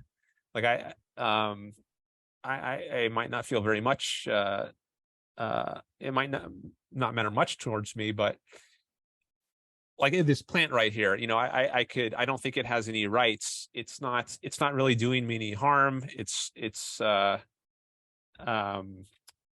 of, maybe it's neutral. So if the mosquito is just neutral or negative to me, then I don't see that it has a claim of rights. It's that when I'm better off somehow by respecting its rights. When respecting its rights is an egoistic thing, that's when I think I should respect something's rights, when it somehow benefits me. I think rights are. I don't think that's Rand's conception of rights. I think Rand's conception of rights are that they're a reciprocal arrangement. They are both a principle that you can apply when you need to contend with other people, and an expectation on the other person for their behavior towards you. So if someone violates your rights, then that act in itself, what we call the non-aggression principle, violating the non-aggression principle, then invalidates your respect for their rights. But if they take a neutral position to you, like let's say you didn't know me and I walked past you in the street, didn't look, didn't do nothing, I have no benefit to you whatsoever, you don't then have a moral right to kill me. You assume that I am a human and that you have respect for my rational nature, and that's why you and that's the principle of the right, is that you contend with me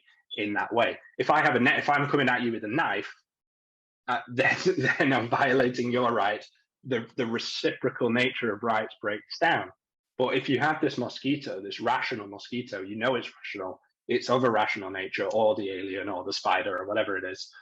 If you know that it has a rational nature and it's of neutral value to you, it's of no benefit to you whatsoever, it's just there, but it is a reason, and that could apply to any human being on any, in another country. For example, I live in Britain. I'm of no effect to you. What I do is of no effect to you.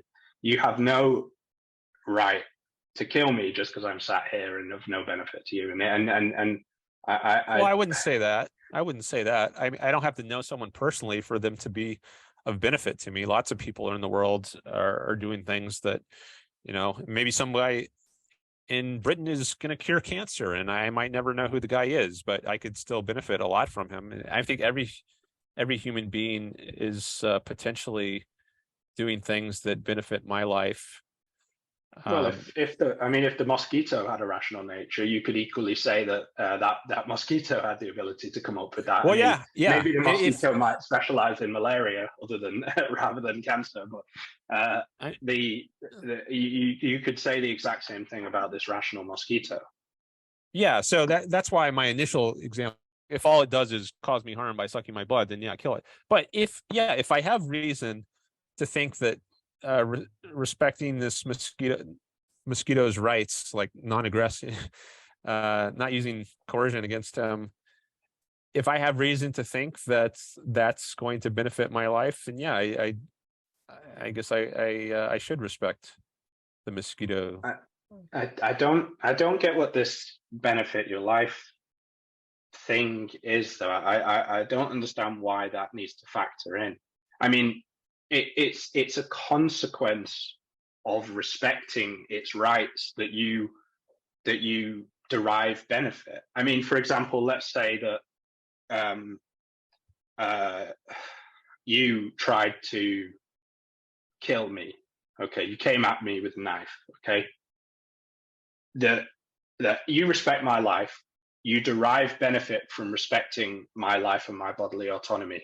The act of violating me and my rights and my bodily autonomy is that you can try and kill me, but I may kill you first.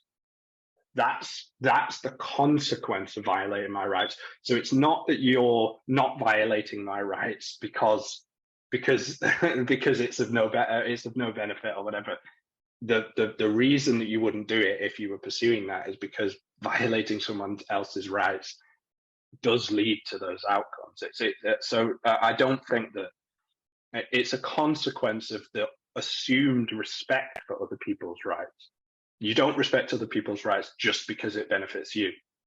I don't think that that's a proper way to conceptualize rights. I don't think it's a proper way to conceptualize even what Ayn Rand would say, to be honest. And you may know more than me, and so I'm open to obviously having that conversation.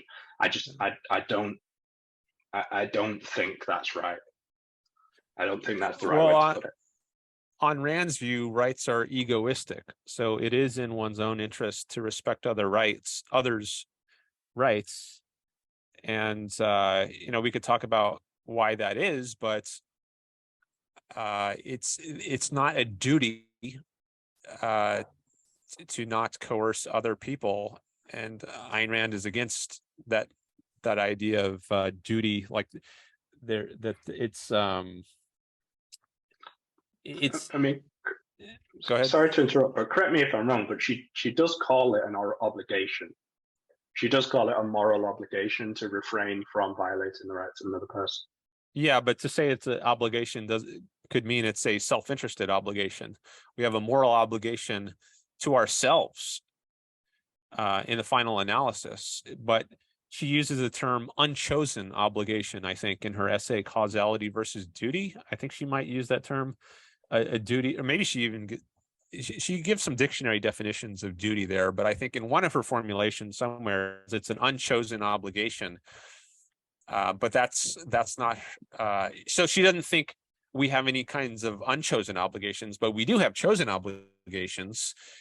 So if we choose to do what's best for ourselves, she argues that what we should choose to do is not coerce other people.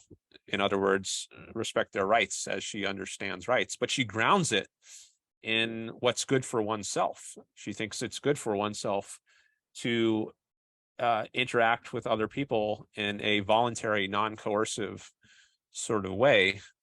It's not an end in itself, or done for irrespective of the consequences on oneself, that we should respect rights. Is because it's selfish in her sense of the term. It's egoistic. It benefits us somehow. And we could talk about, is that really true? Does it benefit yourself to respect rights of other people? But that's the argument, that it does, and that's why we should respect rights.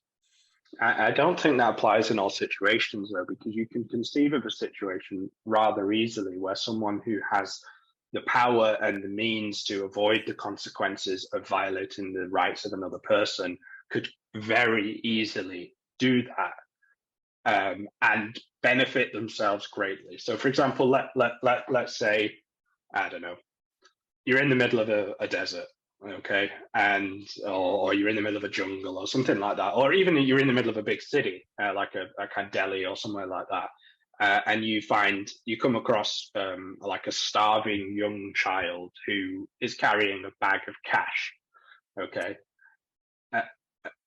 and by taking that cash, you will derive a lot of benefit, millions and millions of pounds. Okay, you'll derive that benefit. The child does not present a danger to you. The child is starving, sick, and weak.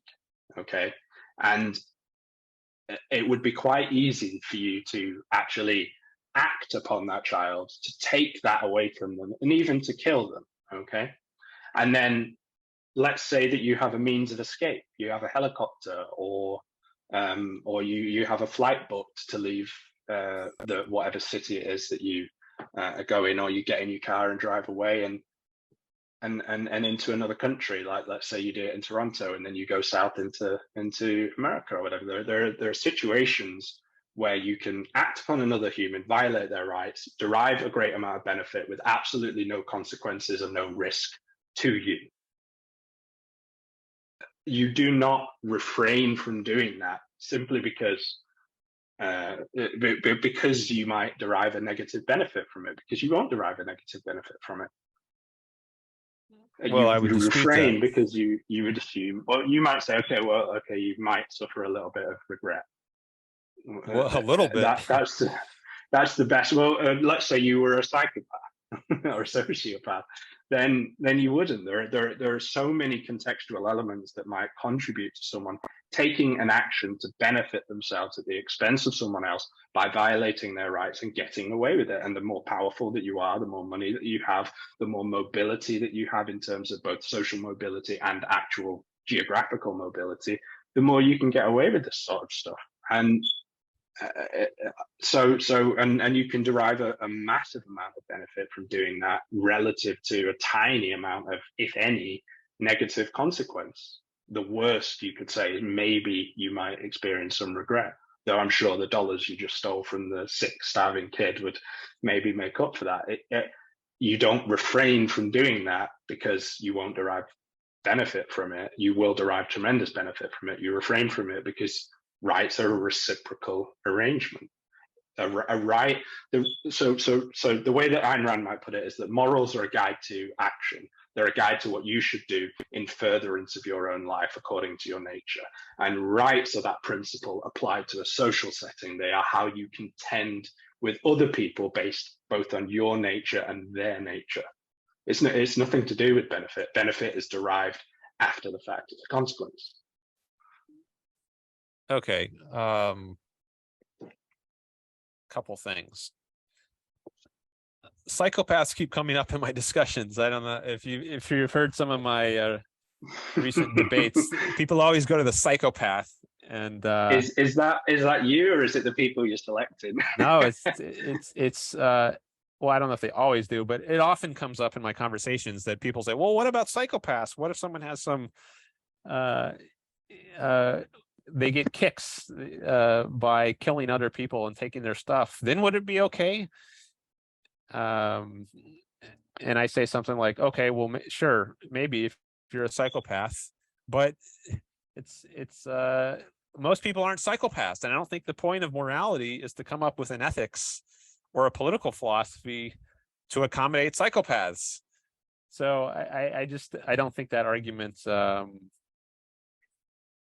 is really going to establish what's the fact that there might be psychopaths It's isn't going to establish the proper way for most people to behave, such as whether you should steal someone's money and then escape to another country. And I would say that the consequence, the purpose of the moral system is to create a framework that doesn't account necessarily for psychopaths, but absolutely includes them and precludes them from doing certain things that their psychopathic tendencies would lead them towards. And that's what I'm saying, is that if you say that the morality and rights are determined by the benefit that you derive, then you open the door for people with psychopathic tendencies to derive benefits by the exploitation and violation of other people. I mean, the point of morality is not to accommodate psychopaths, though. It's to provide normal people. No, it's not oriented around psychopaths at all. I mean, assume there are no psychopaths. Constrain them. It creates a closed loop of constraint. Well, it has implications for how normal people should deal with psychopaths. Like if they're psychopathic murderers, then normal people should lock them up. So it has that implication. But I don't think it's an egoistic morality means that most people should go around stealing from other people or murdering other people. I don't think that's in a rational person's self-interest. And if the only thing you can say to that is, well, maybe there's some psychopath who gets happiness, I don't think that's really a serious or worrisome objection to an egoistic morality, because the point of an egoistic morality is not to accommodate every last person on the face of the earth who has human DNA, including like the 0.00001% who is a psychopath. That's just not the point of morality. The hole in the argument, I suppose, is that it isn't just psychopaths who can violate the rights of other people. So a psychopath is more like, let's say the psychopath stumbles upon that sick, weak child with a bag of cash. The psychopath is, of course, more likely than, say, you or I to actually violate the rights of that child, to kill them and take the money. That absolutely no question. But it isn't just the psychopath. It's anyone who can perform that action. And the point that I'm making is that the rights constrain the actions of psychopaths by determining what is right and wrong from a common standard, not from where benefit is derived. Because I don't think I'm a psychopath. I credit you enough to say you're not, although maybe some of the debates you've been accused. But I credit you enough to say that you're not a psychopath. However, you could derive benefit from violating the rights of another person, and and I would say, well, why wouldn't you take the money off that sick, starving child? And you'd go, well, because even though you will derive a benefit from it, a great benefit from it, and at present your argument is, well, I'm not a psychopath. Well, that's not the reason. I don't think I would. The reason you didn't do it is because you adhere to a system of values which confers rights on other people. That's your responsibility, a reciprocal responsibility to other people. I don't think it's in my interest to steal from other people, and we can debate that. Maybe you think it is in your interest, but I think that's where the debate has to happen.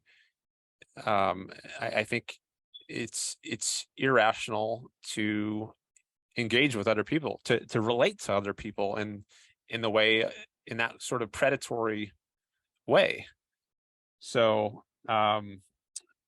we can discuss that. So you think it is self-interested to be a predator, to be a parasite on others? It sounds like, correct me if I'm wrong, but is that your view? It's like, you don't have to be a psychopath think it's self-interested to steal from No, others. You think a rational person who is not a psychopath would find it and is right to find it in his own interest to steal from others.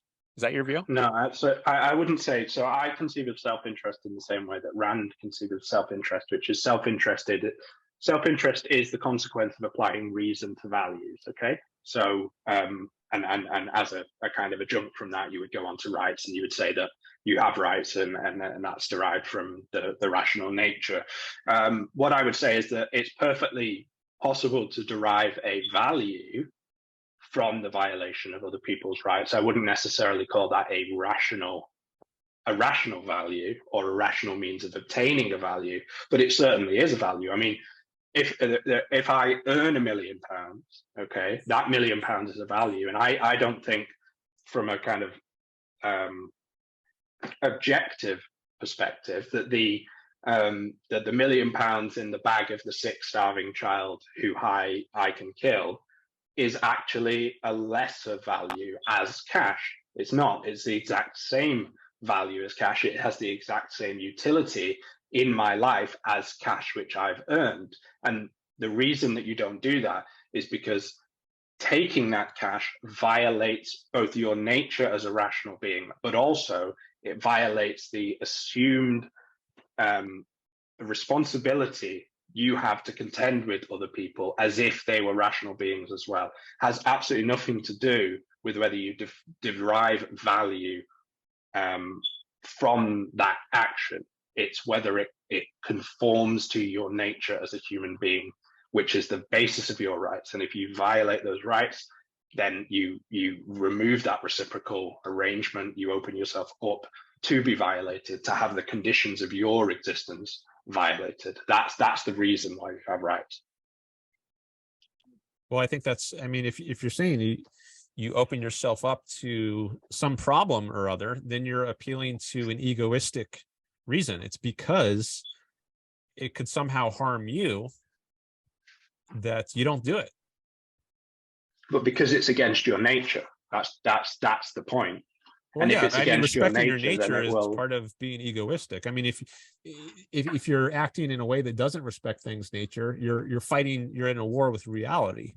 You're not respecting the law of identity. Like if you treat a human as an animal, as a being who survives by the law of the jungle, kill or be killed, eat or be eaten, then you're not respecting you should come nature. to where I live in Manchester. It's a little bit like that.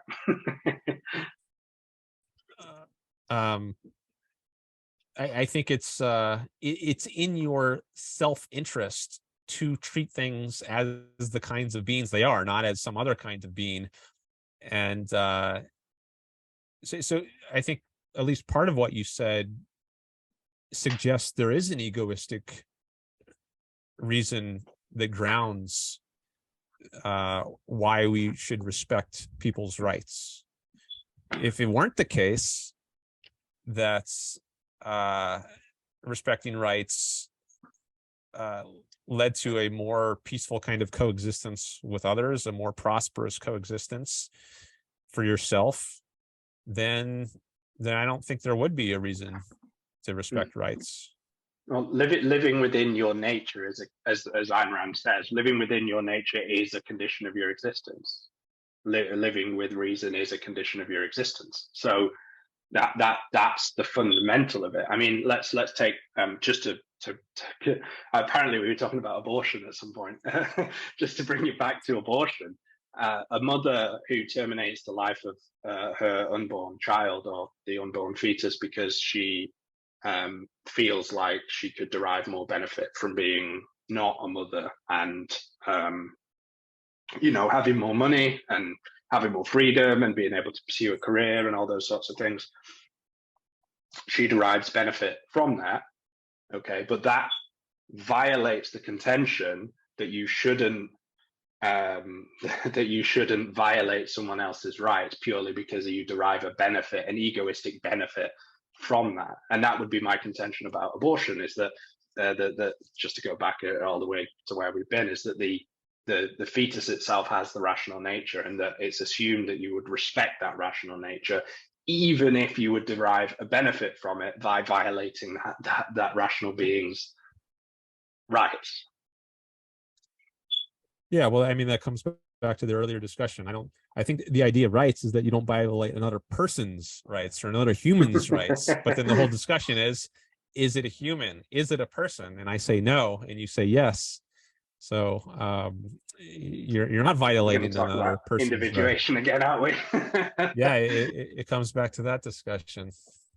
Yeah. Well, I suppose so. I mean, we could go on to that a little bit, and this has been a fascinating discussion so far. I'm very much enjoying it. What I would kind of go back to is that idea of functions as a means of determining value. And when I say value, I mean value in the fundamental sense. So the value of a human being as it pertains to rights. Does it have rights?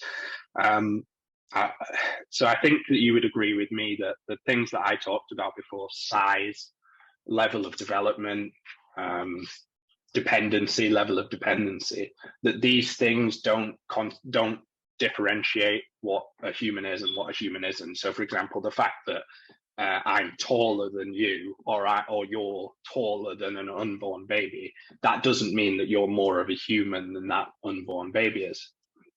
Would you agree with that? Yeah, at least size to a certain point. Now, if you're 1 nanometer in size, I don't think I would call you a human being. What if you you might were be 1 something nanometer, that could, but you were a fully formed adult human being? You'd just been shrunk to 1 nanometer. Can you is that squish? possible? Probably not, but it's not possible to turn rocks into humans either. Well, not yet. Not yet. So But the again, size of it that comes back. person It does comes not back to the determine its issue. rights. It comes back to the issue like we were talking about with the mosquitoes. So if we say that this 1 nanometer size adult human being, so-called, if it's somehow going to benefit me to respect its rights and not coerce it, I don't know how you could even coerce something that small. It's getting very bizarre. But if somehow not coercing a being like that were in my interests, then yeah, I would say I should respect a being like that's rights. Just like I should respect the mosquito's rights if doing so was a benefit to me.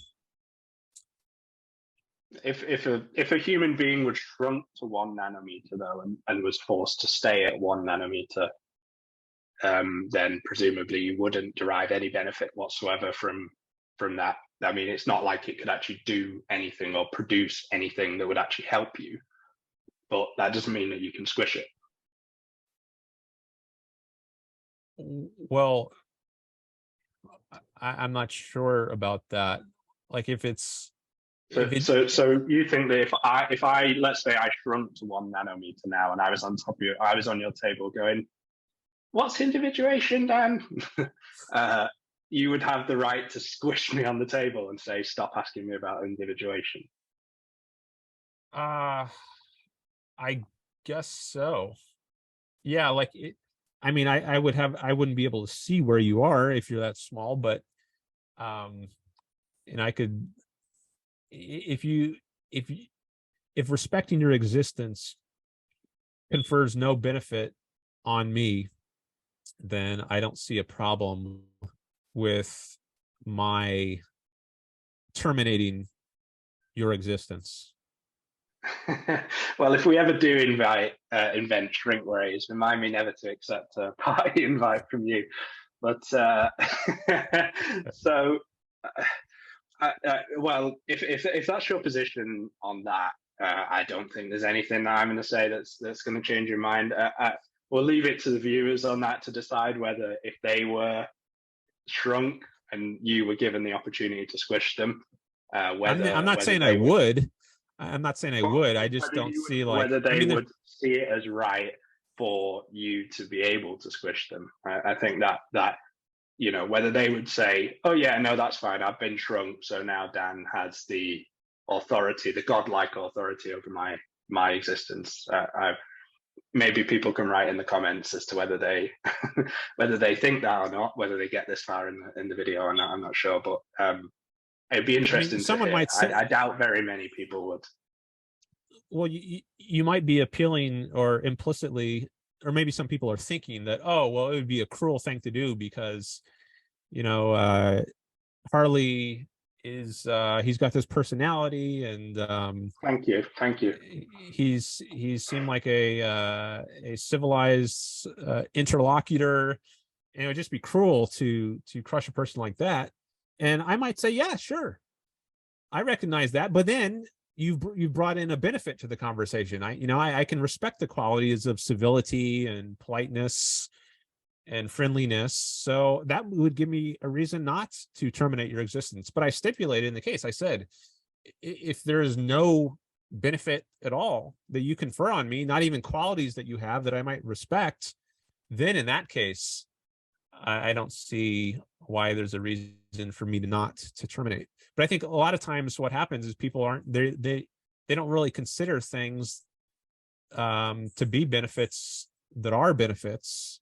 Like they think about like stealing from this poor kid that you were talking about in the earlier example, and they say, well, there's nothing wrong with that because you don't stand to gain anything. But I think you do stand to gain something from respecting the rights of people like that. And that's I guess maybe that's where a lot of the argument should happen. Like So people not is it seeing benefits where I think there are benefits.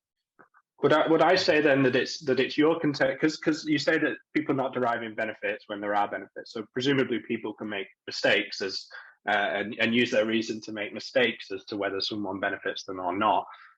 So is it your contention then that that my right to life is conditional on whether you think I'm a benefit to you?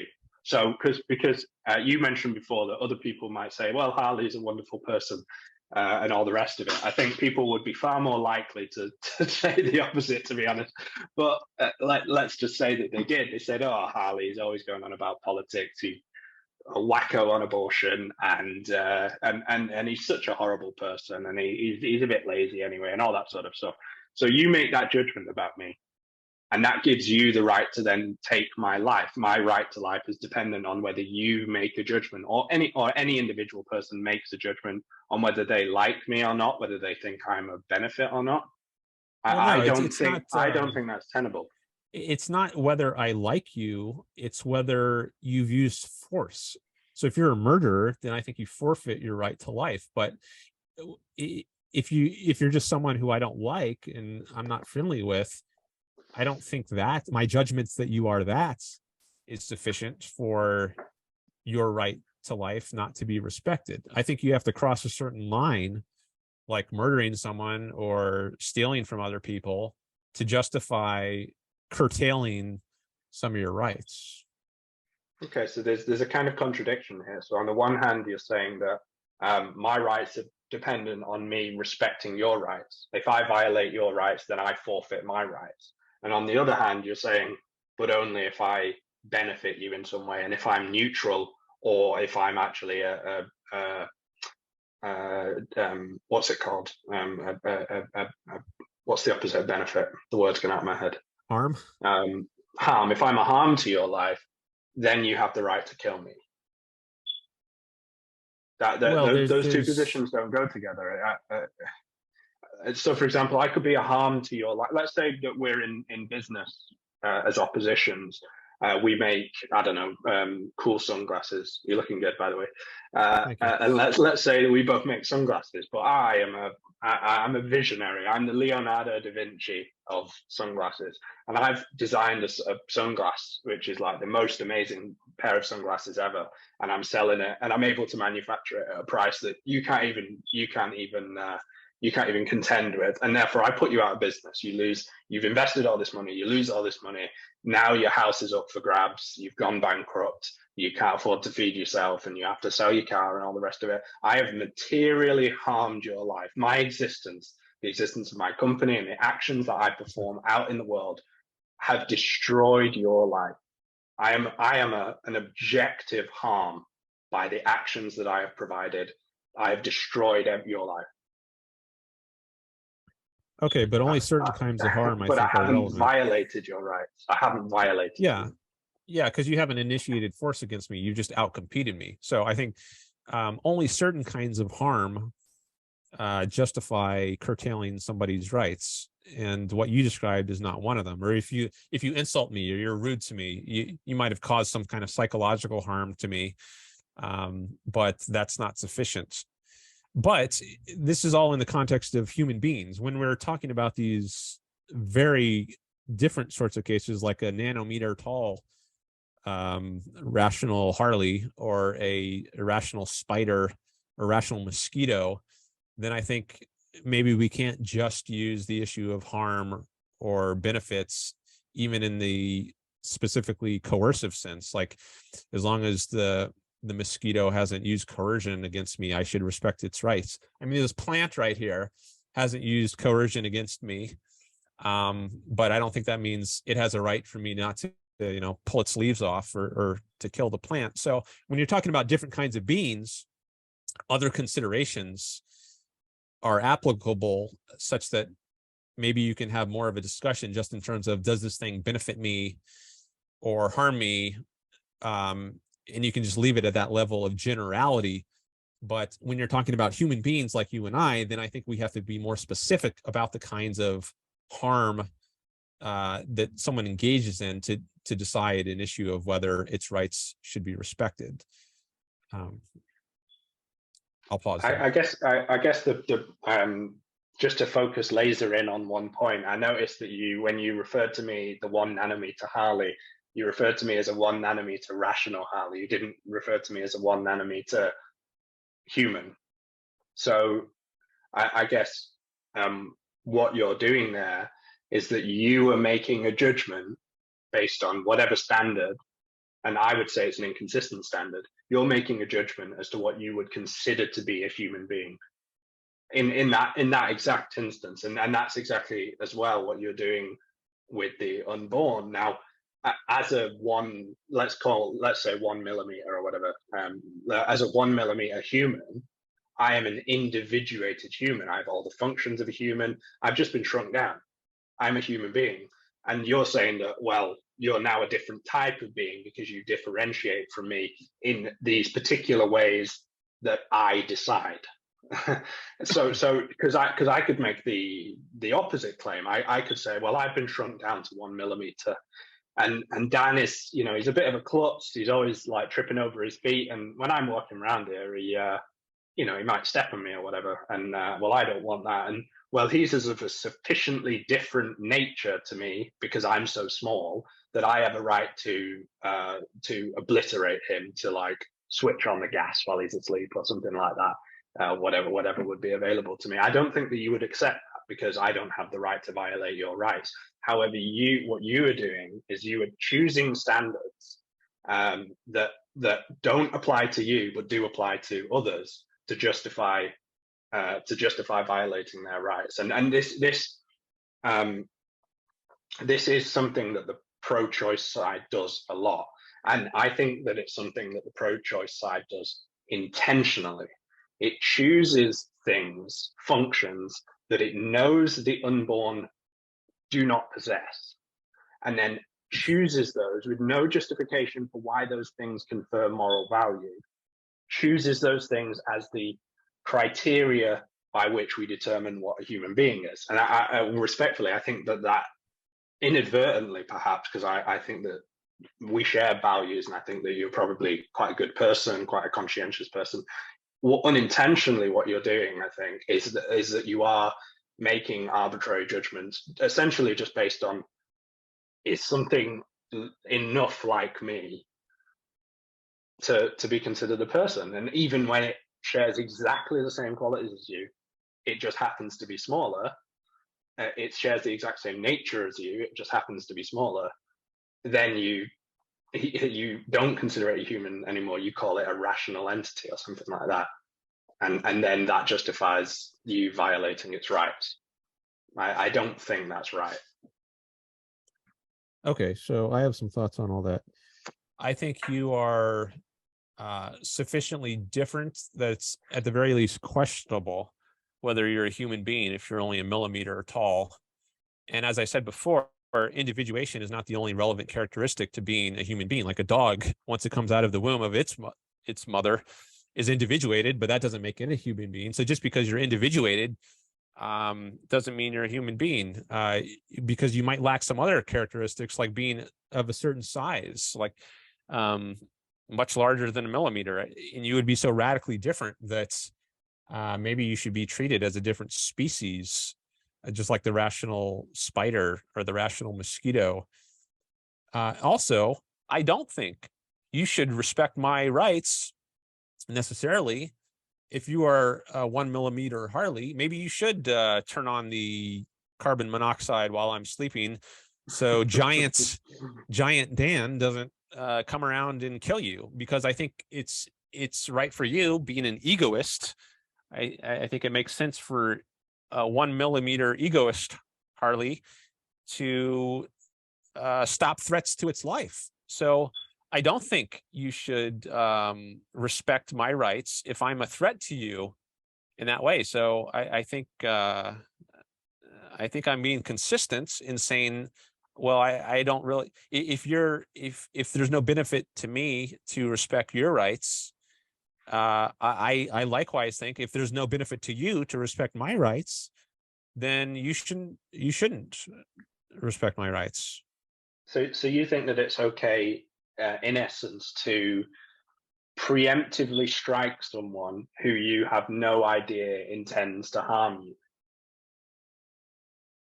By the way, this is reminding me of the movie Honey, I Shrunk the Kids. Which, I don't know if you know that movie. It came out like, I don't know, 20, 30 years ago. I Rick do. I mean, Moranis. we are carbon dating ourselves by knowing that movie, but that's fine. Sorry, I But just no, I had to mean, get that reference out. no, that's fine. No, that's fine. What was the question you just asked? The question was, basically the principle that you've just espoused is that you think that it's okay to preemptively violate someone's rights, even if you have no evidence whatsoever that they intend to hurt you. So let me channel my inner white supremacist for a moment. Okay, so we know in America that the majority of crime is committed by a minority of the population. So you've heard the 50% of the crime, or 50% of the homicide, 52% of the homicide is committed by 13% of the population. Now, if I was a white supremacist, I might say that class of people, that class of people, that racial group of people, are statistically overwhelmingly likely to commit crime and homicide. And it's within my rational self-interest to either kill all those people or violate their rights and remove them from my area of action, because they are likely to, even though I have no evidence of their intent to, they are more likely to commit crime against me. Would you say that that was wrong? Because according to the principle you just espoused, it wouldn't be, I don't think. I don't think I don't think it's egoistic for me to kill someone just because they are of a certain race, if that's what the statistic is getting at. I mean, there's millions of people within any race who don't commit crimes. It's a very small subset of people who do. So no, I don't think it would. I don't think it follows from my principles that because a majority of crimes are committed by people of a certain race, that therefore anyone within a certain race can be preemptively have their rights violated. Okay, so the follow-up question that I would ask is that never in human history has a 6-foot man stepped on a 1 millimeter man. So why do I get to violate your rights just so you won't step on me? Given that you have never, and no one has ever actually done that, why can I just assume that that's going to happen? Well, if you think So there's a good there's more chance. evidence. There's more evidence that that the 13% of the population will commit a lot of crime than there is that a 6 foot man will step on a 1 millimeter man. So I guess I don't see why one is actionable and the other is not. Well, if you know, I mean, if you are a 1 millimeter person, you know there's a good chance that and if you live nearby normal sized beings, human beings, then you know there's a good chance just by using your reason, assuming you have reason, that you could get stepped on and squash. I mean, this doesn't have to have happened before to know that there's a good chance of it happening. So Would yeah, I you don't. apply the same standard to living in or near a ghetto in America? So if you're living in or near a ghetto, then perhaps the chances of crime are higher. So you might want to carry a firearm or pepper spray or some kind of Amen to that. some means to defend yourself. But I don't think it gives you a justification for just randomly going after anybody who shows up in the street in that ghetto. I mean, if they start acting towards you in a certain way, in a kind of threatening way, or if it seems like they're stalking to you, I mean, it depends on what they're doing. Oh, But okay, but wouldn't that apply to the big man as well, though? If you saw a gang of, let's say, a gang of black young men walking towards you in the ghetto, and they've got all the chains, and you can see one of them's like got a pistol under his jeans or whatever, and this is a high crime area, and you know that this is the demographic that commits crime, you would say that you're not okay to just open fire on that crowd of people just in case, because there's a massively increased likelihood that those people, that demographic of people, will commit an act of a violation on you. But at the same time, if you, Big Dan, are walking to me, Little Harley, okay, and there's never been any evidence or instance whatsoever of a 6 foot man stepping on a 1 millimeter man. In any case, I can derive that the risk is there from no evidence whatsoever that you're going to step on me so I can kill you, or the white supremacist who sees a bunch of black people coming towards him can't take preemptive action based on actual statistical evidence that they're likely to do that. More likely to do that, I should say. all right, we can try both of these cases. So in the gang case, I think we have to fill in the details some more. So if it's let's say it's broad daylight and I'm just walking down the street and I see okay, I see a group of black guys walking towards me, do I have a right to just shoot them?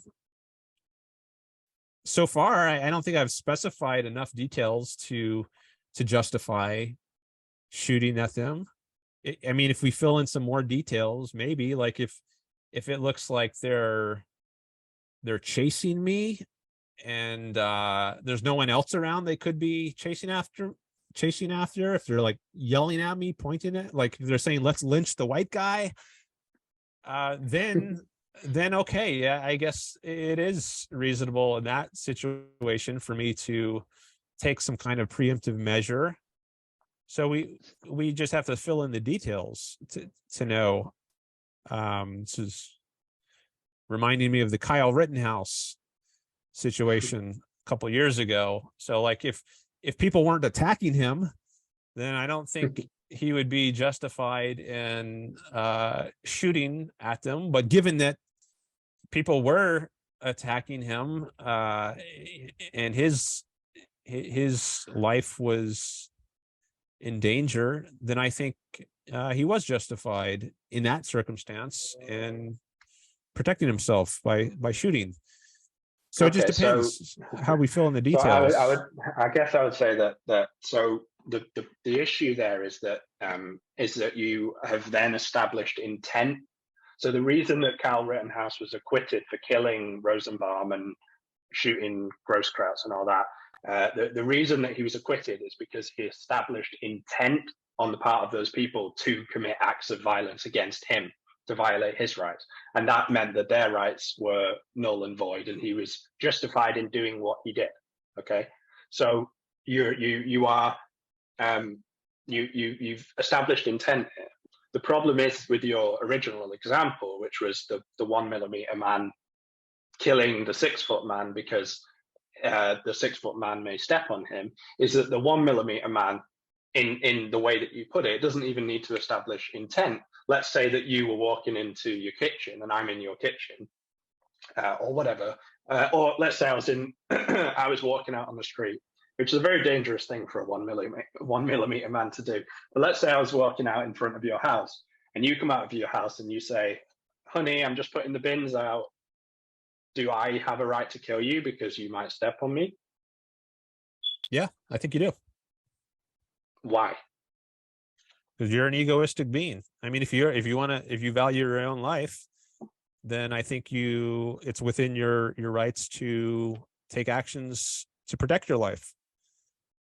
Even if you're not actually engaged either in the intent to harm me, or even engaged in an activity which is unintentionally harming me. Yeah, it doesn't matter what my intent is. So I think intent even if you're not intending to, even if it's just, I think, like, obviously accidentally, you might be in the process of stepping on me, okay? And in that case, I have to do something. I have to get out of the way. But I don't have either of those things. I don't know either of those things.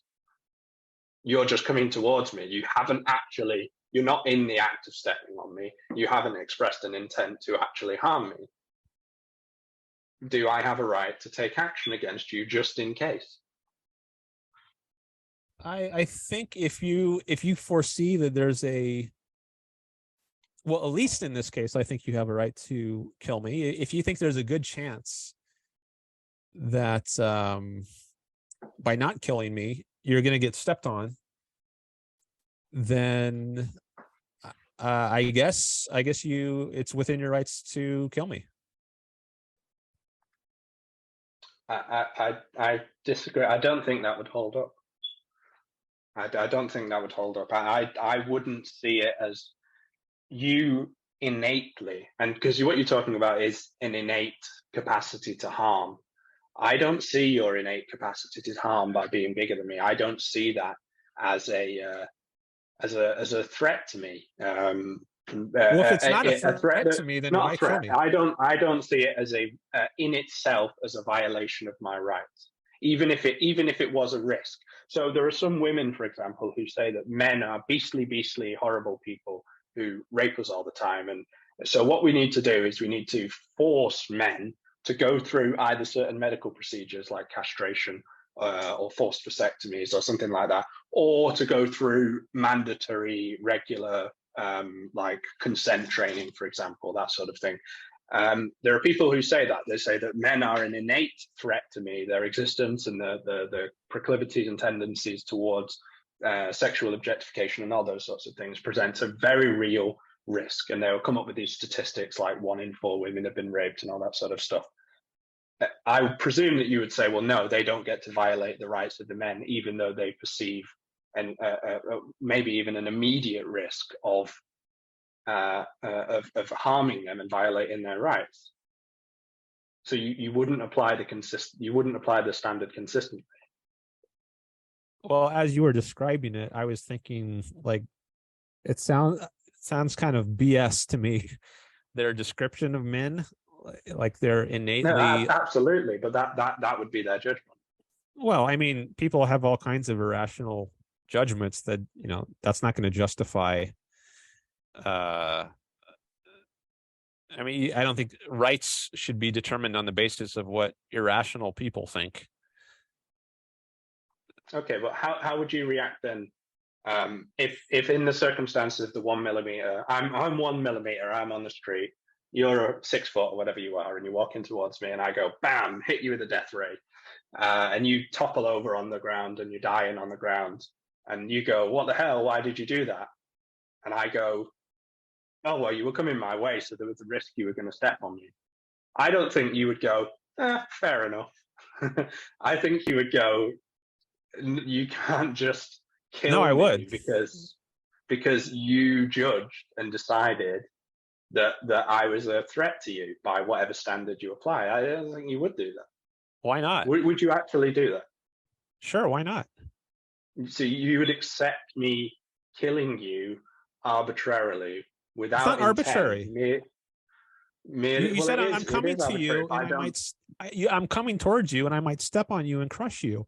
You have a Mhm. perfectly valid reason to stop me from doing that, if necessary, by killing me.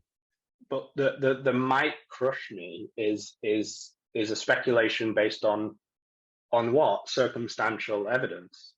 As I say, there's statistical evidence for why a white supremacist might want to open fire on a gang of black men walking his way.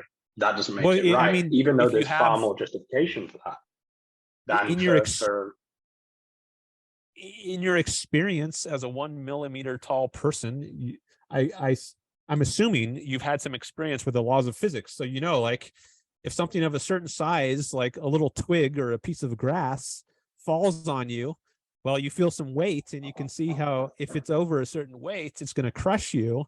And you say, okay, well, this thing of this size is going to have a much greater weight than a leaf or a twig. So I know if it steps on me, it's going to crush me.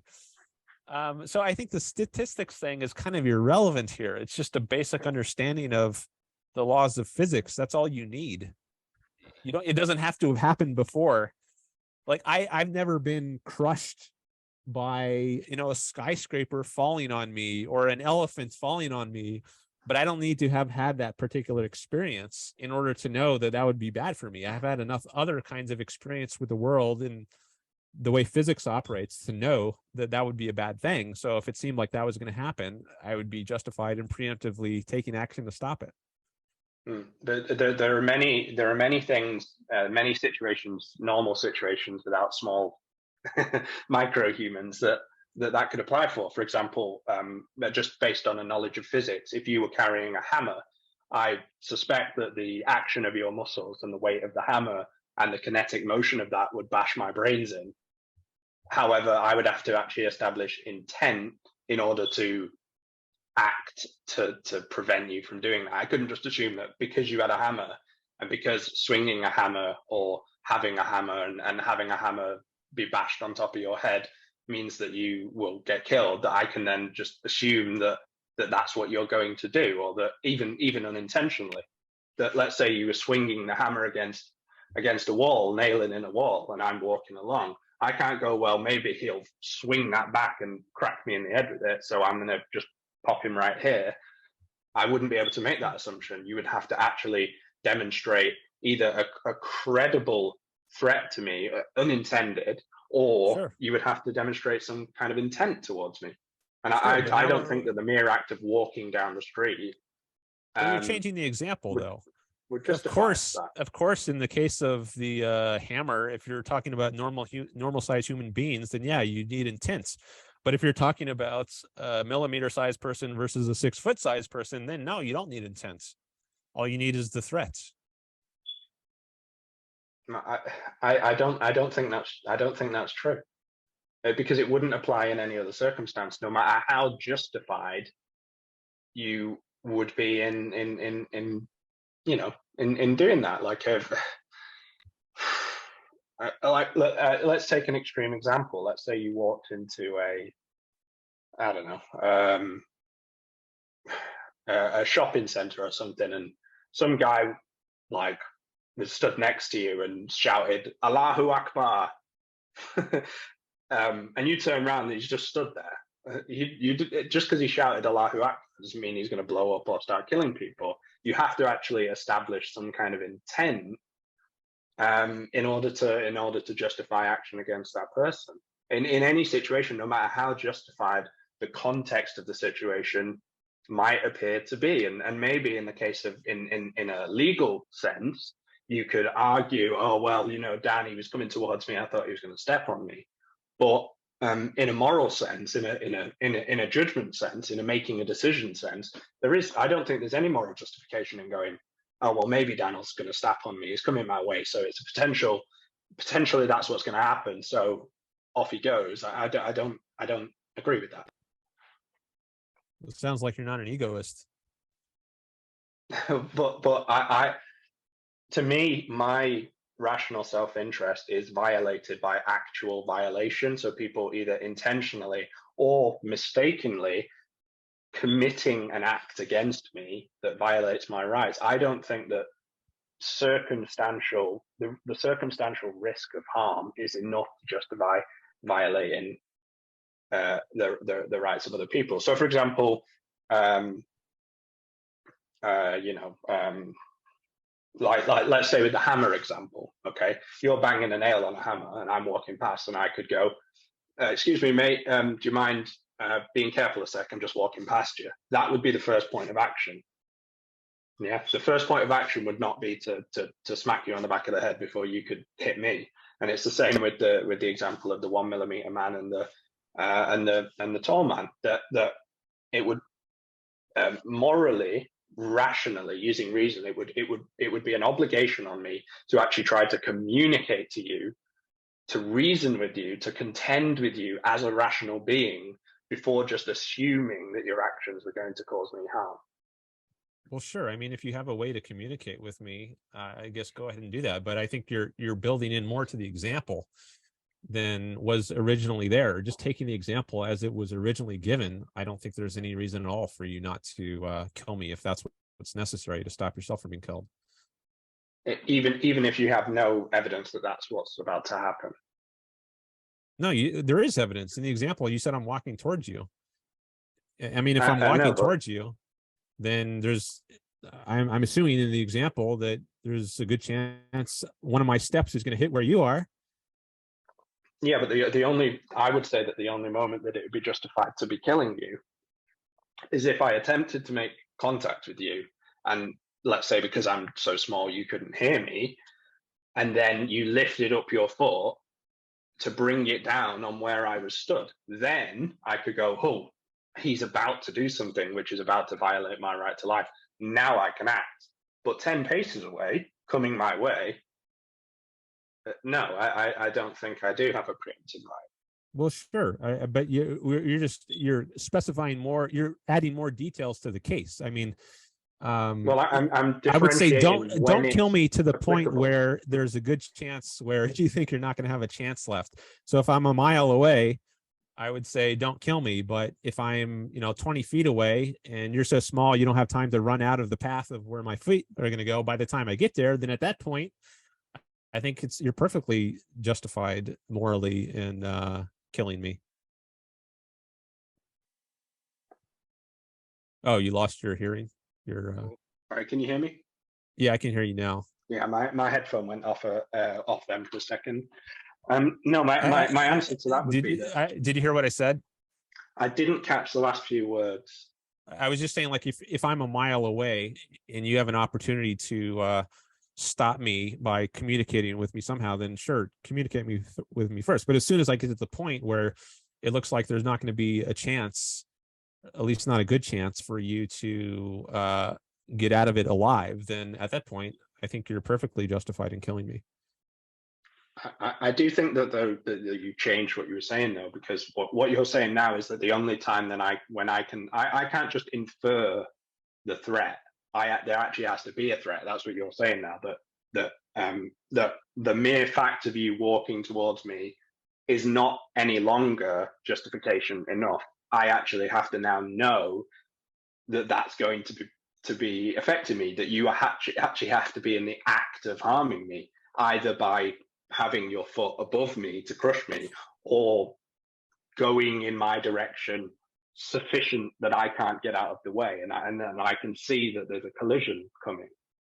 You see, so you've changed it slightly to say that I have a justification just based merely on an assumed threat, to now you're saying, well, it's only justified when there's an actual threat. And I think you've changed it a little bit there. I would agree that if you're about to step on me, then I have the right to defend myself. Obviously, even if you don't mean to do that, it's an unfortunate fact that I may have to hurt you to prevent myself being hurt. That's fine, but that's because you're committing an actionable offense against me. I don't see that I changed anything. With our view. I don't see that I changed anything. If there's a threat, which you think there's a good chance you're gonna be killed, then it's within your rights to negate that threat by whatever means. But I think that what you were saying before is that as a small man versus you as the big man, I can infer sufficient risk to take preemptive action without intent and without imminent threat. That's the original case that you made. And then on your side, you as a big man, if you don't derive benefit from my existence, you have no obligation to refrain from harming me. Those were the two suppositions that you made. My contention is that violates the right to life. It fundamentally violates my right to life and your right to life, that we don't get to decide based on our own perception of the relative value of each other, whether or not the other person deserves to live, or whether that other person deserves to have their rights respected. I think your perception is relevant. I mean, you have nothing else to go on except your perception of the world. And now I perceive that a mosquito, or I judge, it's not just perceiving with your physical senses, your eyes, but you think about it. I perceive and I think about a mosquito, and the conclusion I come to is that it's not in my interest to not use force in order to kill the mosquito. And likewise with a millimeter tall Harley, I have to use my perception and my judgments. There's no other way to decide how should I appropriately interact with you. And when I do that, I come to the conclusion that, I don't really come to any conclusion because this is all hypothetical and I don't think such things exist. But if there were such a being and I decided that it did not benefit me in any way to not use force against it, then I wouldn't have any problem with using force against it. And likewise, inconsistency, if you don't see any benefit to not using force against me, then I think you have there's nothing that should stop you from using force against me. But I just heard my AirPod died, so I hope you I've been switching between my ears. I can't hear you. So let me put in my other AirPod.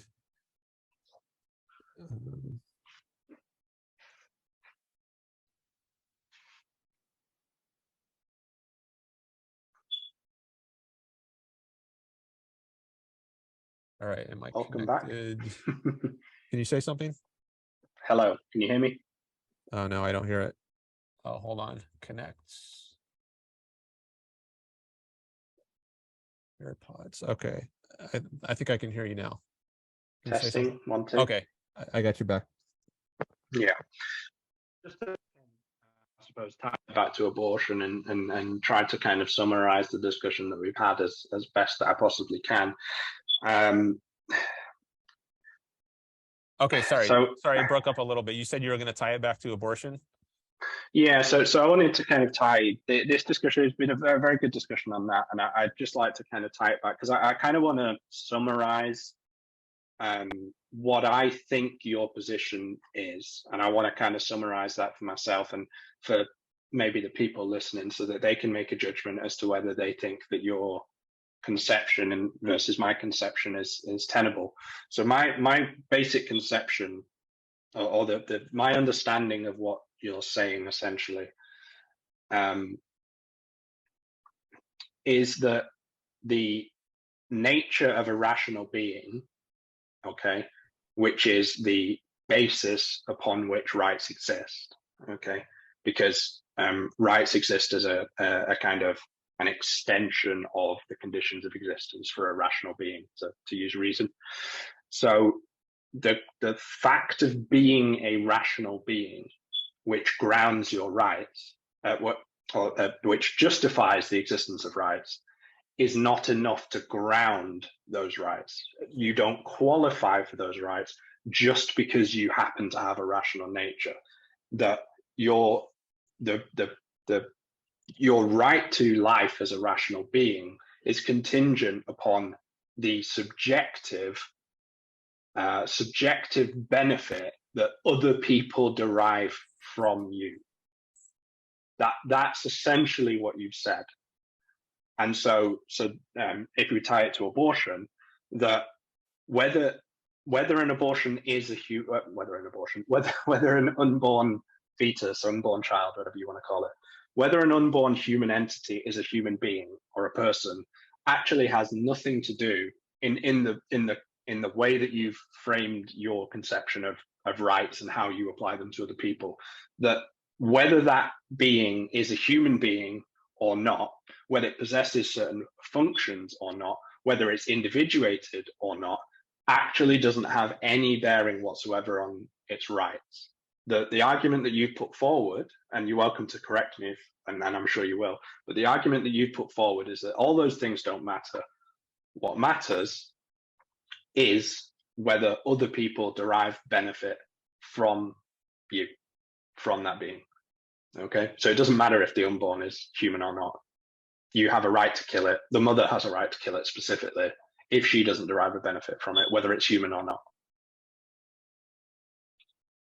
Even if you were to concede, let's say hypothetically you concede that, so the individuation point, that you haven't established to me or to yourself, to your satisfaction, that individuation in itself grants personhood, that your rights are dependent on the individuation specifically.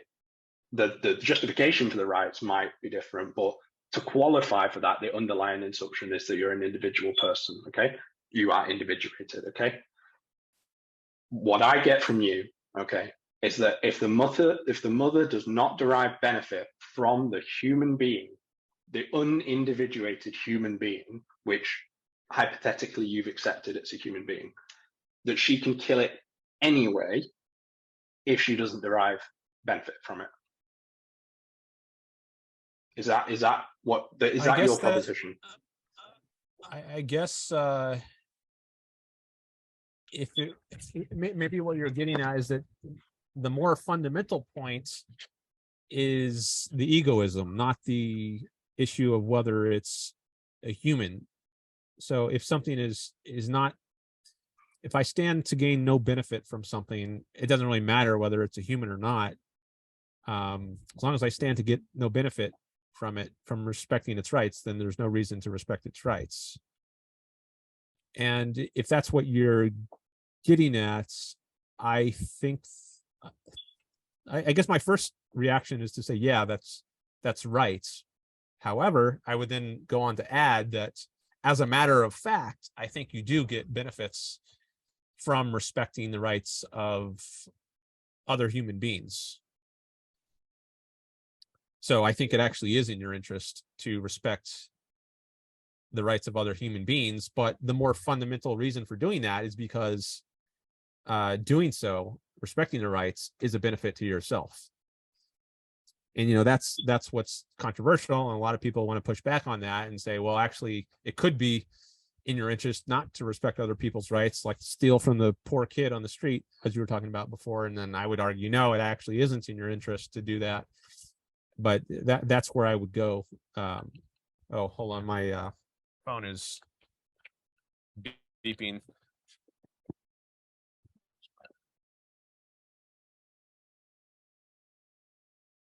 Sorry about that.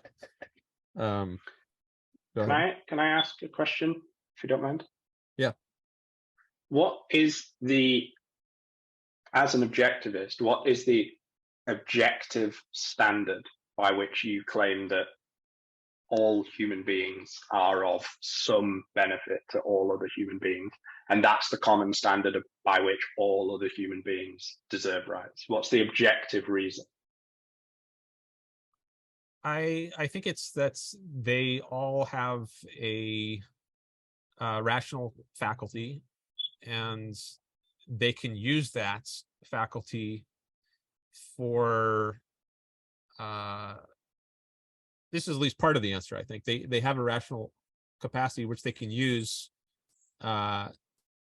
in such a way that it benefits my own life. Like I benefit tremendously from living in society.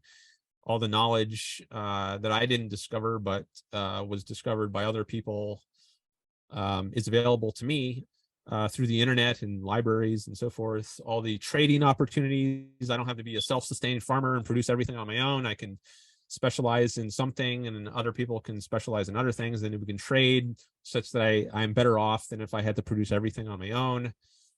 And so there's a benefit that everyone has just by being a rational being that is not only a benefit to their own lives, but also to my life.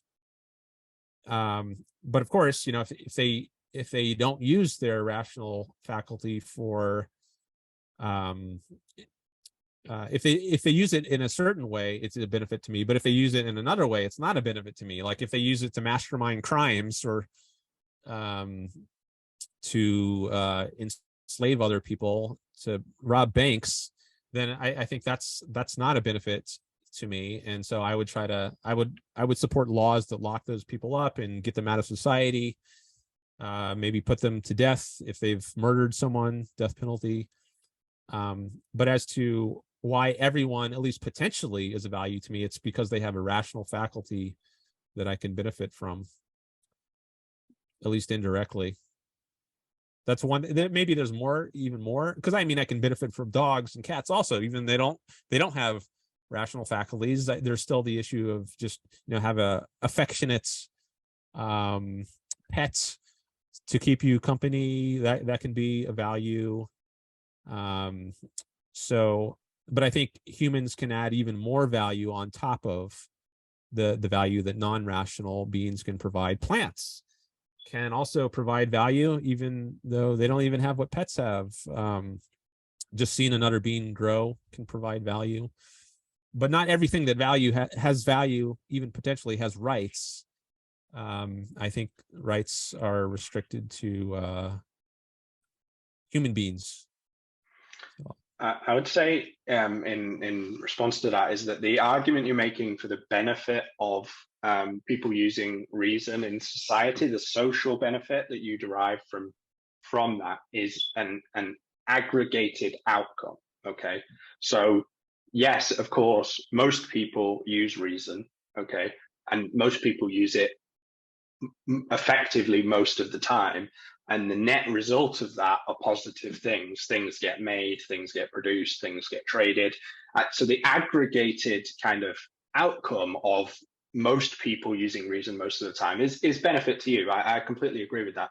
The problem is that individual rights are not determined by social utility. They're determined by the individual, by the benefit, the value of the individual, the moral value of the individual. So from what I'm gathering from the way that you're speaking, so that the human being needs to essentially, to have rights, it needs to have three things in your conception. It needs to have a rational faculty, okay? It needs to have a rational nature, okay?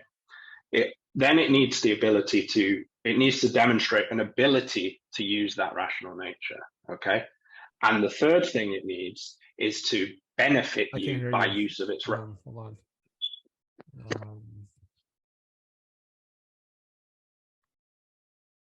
Is that working better?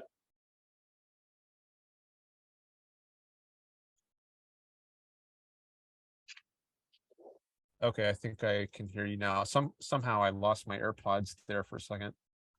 Yeah, no, that's okay. That's okay. Well, I was pretend I was making a very profound point, and you said there were three. You said there were three things, and the first was the rational nature. Essentially, what you're saying is that there are three conditions that give a human being moral value, and therefore the access to rights, the access to the responsibility you have to refrain from violating them. Okay, so the first one is that they have to have a rational nature. Okay, that's a precondition. Okay, they also have to demonstrate an ability to use that rational faculty that they have. Okay, and then the third thing is that they have to benefit you when they're using that rational faculty, okay, and their reasoning abilities, okay. The issue is, that the thing that we agree with is this first pillar, the rational faculty, okay, and the rational faculty is the basis upon which I say, because the unborn human does have a rational faculty, it has a rational nature, okay. So that's my basis for why abortion should be legal. These two, sorry, I'm not swearing at you here. These two secondary tenets, okay, the ability to demonstrate rational nature and the benefit that you derive from them, varies independently, okay, and is not always true for all people, okay. So not all people benefit you in their actions. Some people, as I said, the example of the competitor actively harms you in certain circumstances. And even if he doesn't, other people do by acting even in a rational way, okay?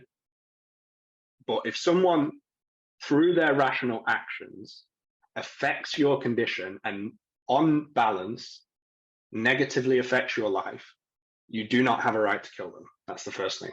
The second thing, and the second pillar of your argumentation, is that the person who demonstrates a rational ability, okay, has rights. Now, the problem is that not every person can demonstrate rational ability. So people who have, for example, who are in a coma, people who suffer from Down syndrome, people who are mentally, cognitively impaired, whether that's from a physiological problem, whether it's from a physical injury or whatever else, those people can't demonstrate it.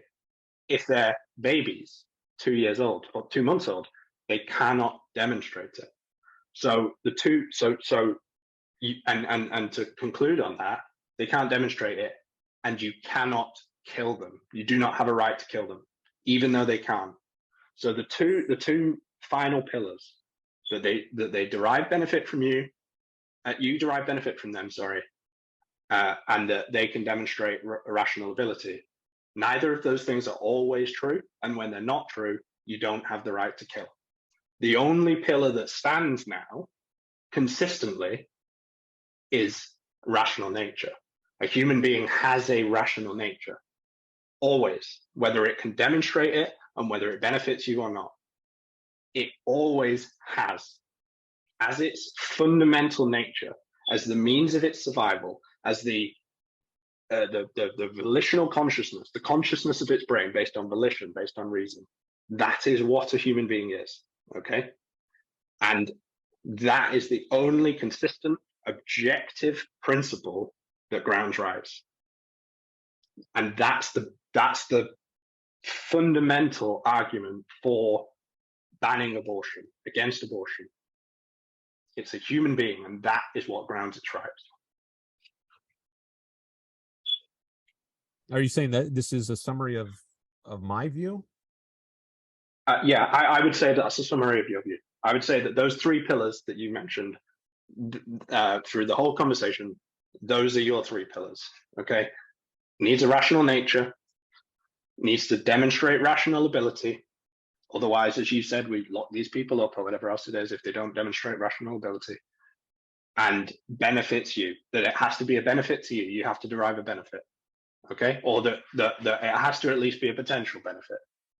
And the argument that I'm making is that in the case of the benefit, people can actively, materially harm you just by acting in conflict with your self-interest, in pursuit of their self-interest, without actually violating your rights. You don't get to kill those people, and there are people who cannot demonstrate an adequate ability of reason to function in the world.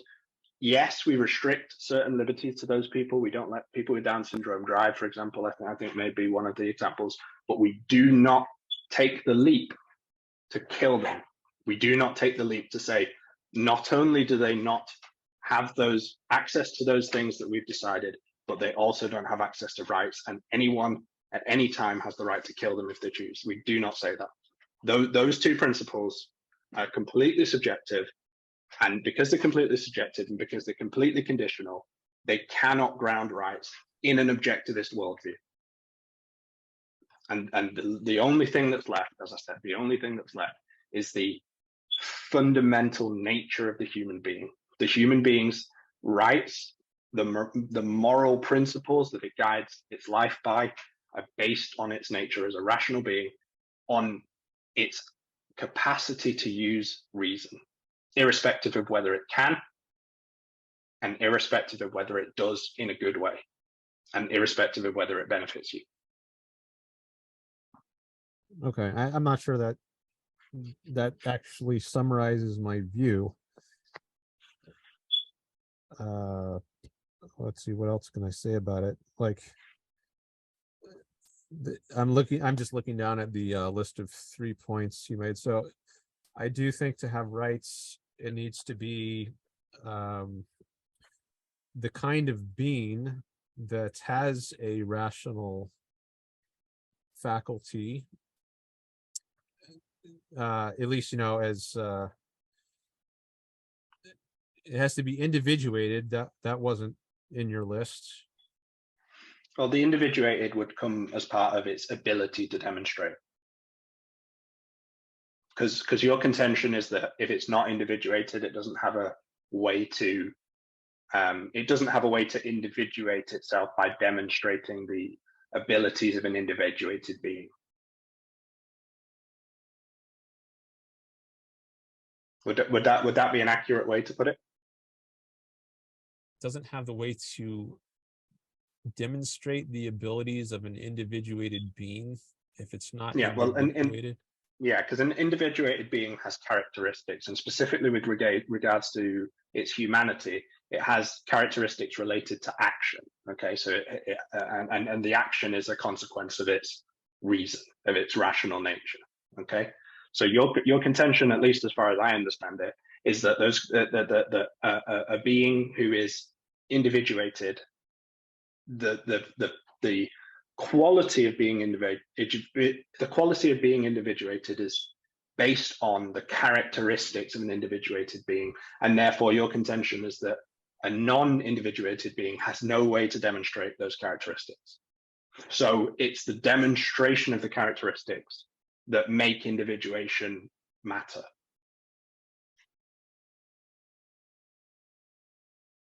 I don't know that I would put it that way. It seems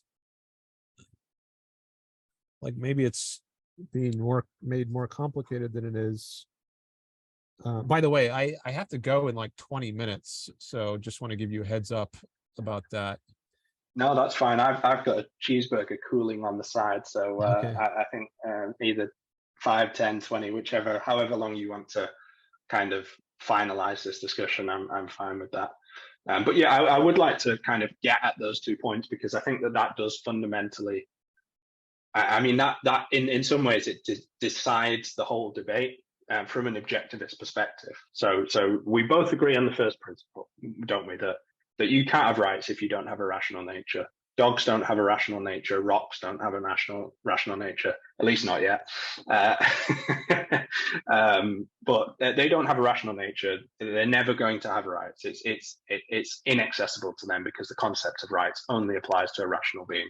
We both agree with that. Yeah, but they do apply to babies, I would say, and also sleeping adults. Even they're not using their rational capacity at the moment, they can once they wake up. Exactly. So we can't kill people because they're asleep, or because they're young. Yeah, exactly. And I would say, or because they just happen to be asleep in a different place than a bed. But so the second pillar is the second pillar is separated from the first pillar by what you call individuation. Okay, so individuation the is pillar the movement, was ability to use the rational faculty, right? Yeah, ability to demonstrate rational faculties. Or put another way, I'm not really sure what the difference is between the second one and the first one, because the first one is just rational nature, and if that's going to include babies and sleeping adults, on virtue of the fact that they have the ability, at least at some point in their lives or once they wake up, then is that really a different point than the first point of having a rational nature? Well, I mean, that that is my argument. Yeah, that would undermine your your case for abortion, which Well, is if that there were no yes, other characteristics to my argument, but I've said individuation is another characteristic. So yeah. if all Well, you have is the individual potential, then yeah, it would individual. undermine my I would argument, say but that there's more to the argument. individuation isn't in itself a characteristic. I would say that individuation is the moment when a being who is a fetus becomes a human. The individuation is the process by which, or the moment at which they begin to demonstrate their humanness. Okay, and their humanness is defined by, well, it's defined by their faculty of reason, but in your conception of who gets rights, it's people who demonstrate rational abilities. So your argument for, I think, for not killing a young person would be, well, the baby at 2 months old, yes, it can't necessarily demonstrate a certain standard of like, it can't demonstrate my standard of reasoning ability, but it has a certain amount of it that's necessary to perform its functions at that age, and at that age it's predictably able to use as much as it's able to use within a range of function. Yeah, would that be fair to say? Is that my argument for saying it's not okay to kill a baby? What was the question? Yeah, is that your argument for saying that it's not okay to kill a baby? That the baby's individuation is merely the kind of the point at which its characteristics, including its functions, are made observable. I don't really think like that. I think it's just the point at which it's a human being. Or I know, but to be a human being is to be possessing being of an identity, is to be possessing of certain characteristics that have rights. So yeah, the point is that the way you're describing it is not how I think of it. Well, a human being. Oh, I can't hear you. I keep oh, sorry. Using, let me put in my other headphones. I think it will be more stable. All right, hopefully this is going to be more stable. Is that better? Yeah, I can hear you now. Yeah, okay. So the point that I was making was that you say that individuation is just the moment it becomes a human being. The point that I was making is that to be a human being is to possess a certain identity. A is A. An identity is made up of characteristics, okay? So what are the characteristics of a human? Well, the characteristics of a human, obviously there's the physical characteristics, but from, let's say, the moral, and there's also the functions of the creature. From a moral perspective, the justification for its rights is embedded in the functions. It's embedded in the reason. It's embedded in the rational faculty. So my point is to maybe put it in a little bit more of a technical sense. It's not just that individuation creates a human being. It's not just that individuation separates a fetus and then turns it into a human being. It's that individuation is the moment at which a human being is able to demonstrate its functions, including the function of reason. Okay, and so you is the would baby say, well, really demonstrating reason? Well, that's exactly my point, is because you would say, well, the baby isn't demonstrating reason, okay, but you still can't kill it. Well, why is that? And the reason is because the baby is demonstrating a predictable level of reasoning ability for its age. Okay, so it's been born and it's there. It's a human child, but it can't use reason. Okay, but it has a predictable level of ability at reason. It still has an underlying fundamental capacity for reason, which is its nature, and that will develop as it grows. Okay, but it doesn't have it. But it has sufficient a sufficient demonstration of it to qualify as a demonstration of its ability. I think that's kind of not really getting at the relevant thing. It's not about like demonstrating reason at a certain level. It's just that it's a member of the species human being, and that species is the sort of species that at a certain stage of development lives by reason. So I mean, it seems like there's some kind of emphasis you're putting on demonstrating things at a certain level, which just isn't how I'm thinking of it. Well, what do you mean by individuation? Because I don't mean in a superficial sense. I don't mean, well, individuation is just a person being separated from the mother. I mean that clearly the baby, sorry, the unborn, the fetus, a day before it's born has certain characteristics, okay? And the baby a day after it's born has other characteristics. In your worldview, that other characteristics that grant it personhood, okay? Mm-hmm. So what are those characteristics? What are the characteristics of individuation other than location, other than separation? What's the characteristics? It can do certain things. It can breathe, okay, on its own. Well, breathing doesn't ground your rights. It can eat through its mouth. Well, eating through your mouth doesn't ground your rights. So what is the specific characteristic of individuation that gives a human being its rights? I mean, it's not I wouldn't say reason is a characteristic of individuation. I mean, it's reasoning, or the ability to reason, is another characteristic.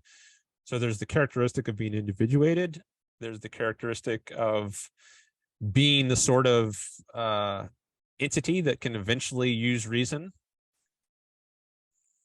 But I don't know that I would. Isn't that a potentiality? Yeah, there is a potentiality to live by reason. Okay, so there's a potentiality to live by reason, but reason itself, and I don't mean so demonstrating an acceptable level of reason itself, that doesn't make you human. Would we agree? Demonstrating. You don't have to demonstrate a certain level of reasoning ability to be human. Do you agree? I guess not. If that means like, well, a baby hasn't demonstrated anything other than let's say the ability, if we even want to call it that, to suck milk from its mother's breast. So it hasn't demonstrated any ability to reason, but I would still say it's a human because we know. Okay. We've seen. I agree. I completely agree. So we move from that. So we say reason, the ability to use reason, and the demonstration of reason, okay, is not what grounds your rights, because things that can't demonstrate reason can't be killed. Yeah. So now can't demonstrate reason. No, some things. Sorry. Human being. I'll correct myself. Human beings, okay, that can't demonstrate reason, still have a right to life. You can't kill something just even whether it's young or whether it's mentally impaired. You can't kill something. Well, there's an exception, I think, like someone who's comatose. Terry Schiavo, I think that was the case. Her brain had been reduced to, like, someone put it, the level of a frog, basically. Like there's some minimal amount of consciousness. So I would say that's a case where someone can't demonstrate the ability to reason, but also I think it's okay for her loved ones to decide, okay, it's time to pull the plug. So maybe that's consistent then with what you were saying. Like if it can't demonstrate reason, then it doesn't have or even potentially, if it can't potentially become rational again or in the future, then it doesn't have a right to life. Now, I wouldn't put Down syndrome person in the same category because, as I said before, they do have the ability to reason, just not at the same level as a normal human being. But they're not like Terry Schiavo or comatose, brain dead. Yeah, well, I mean, brain dead is dead, isn't it? But so I think we actually agree here. So we agree that there isn't actually a line of ability that one needs to demonstrate. Okay, rational reasoning ability. There isn't a line. Okay, someone's in a coma. You don't have the right to stab them in the chest with a knife. If someone's young when they're a kid, you don't have the right to do that either. Just because they can't demonstrate reason doesn't mean they're not human. Well, you might have the right to kill or let die a person who's in a coma. Let die is not. Well, if you think let that die there's is separate. If you think there's no chance that the person is going to recover, and it's just, you know, costing thousands and thousands of dollars every day to keep the person alive, I think at a certain point you have the right to pull the plug. Yeah, well, I think let die is obviously a separate issue. I mean, if you were drowning, I don't think that I should have a legal responsibility, and not necessarily even a moral responsibility to jump in and save you. Obviously, I have no moral obligation to preserve your life on your behalf. However, I'm not allowed to push you in. So we agree on those. We agree on those principles. We agree that that you don't have to demonstrate the function. Okay, you don't have to demonstrate the function of reason in order to be considered human. Okay, so that we agree on that. Okay, and we agree that a human being is a being of rational nature. Okay, so where we're disagreeing, and this is, I think, is the hole in your argument, is that you're saying that, so I say, and you might even agree, that a fetus is a human entity or a human being. I would say it's a human being. You would say it's a human entity or a human organism. Whatever. It's of the human species. It's living, it's growing, and it has a rational nature. And it does, although this is separate, it does have ways of expressing its cognition. Okay, but you would say that that's not a human, or that's not a person, because it's not individualized. And I'm saying that the only characteristics of individuation that you can point to are the functions that you say a human being doesn't need to have to ground its rights. That's the only difference between a baby one day before birth and one day after birth, is that it's outside the womb. None of the characteristics of being outside the womb actually justify it having rights. They don't. I'm obviously, you may correct me, but by your own admission, I'll repeat again. You said that the function of a human being is not sufficient to deny it its rights. Okay, and yet your condition for abortion is that it needs to be individualized. The nature of individuation, the characteristics of individuation are entirely function-based.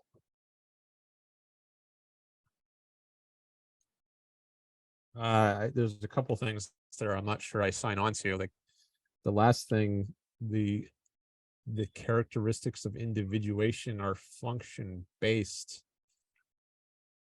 I don't. What does that even? Well, to put it another way, can you tell me one difference between a baby one day before it was born and one day after it was born? Tell me one difference between that baby that isn't a function, that isn't either a biological function or a rational function. A characteristic of the baby that's not a biological or rational function. Yeah, that's not a biological, physiological, mental function. The difference between a baby at 37 weeks and 6 days and a baby that's born one day, 38 weeks and 1 day. Name me one difference, one characteristic difference between those two things that isn't a function. It's individuated. Is that a function? No, but individuated is a status. It's a state of being. To be individuated is a state of being that's defined by certain characteristics. You would say that being separated from the mother is another way of putting individuated. Okay. So being separated from the mother. So being separated from the mother, a baby which is separated from the mother has certain characteristics that define it as separated from a mother. Okay. And a baby that's inside the womb has certain characteristics that define it as connected to the mother. Okay. So unindividuated has characteristics, individuated has characteristics. And the challenge is name a single characteristic that isn't a function. I think being individuated is a characteristic. It seems like you're looking for a characteristic of the characteristic of being individuated. It's like you're it seems like you're looking for something that I just don't see. It seems like I've already provided what's needed here. But well, to be individuated is a descriptive of you. It's like if I said you're red. Red is a descriptive of you. To be individuated means to be something defined by characteristics. It's not just ethereal. To be individuated is to be something defined by characteristics that make it not unindividuated. Yeah. A is A. The individuated individual is defined by characteristics that differentiate it from the unindividuated being in the womb. That's axiomatic. I'm a little distracted now because I do have to go in like 1 minute. So, so why don't we do a little wrap up here just to close it out?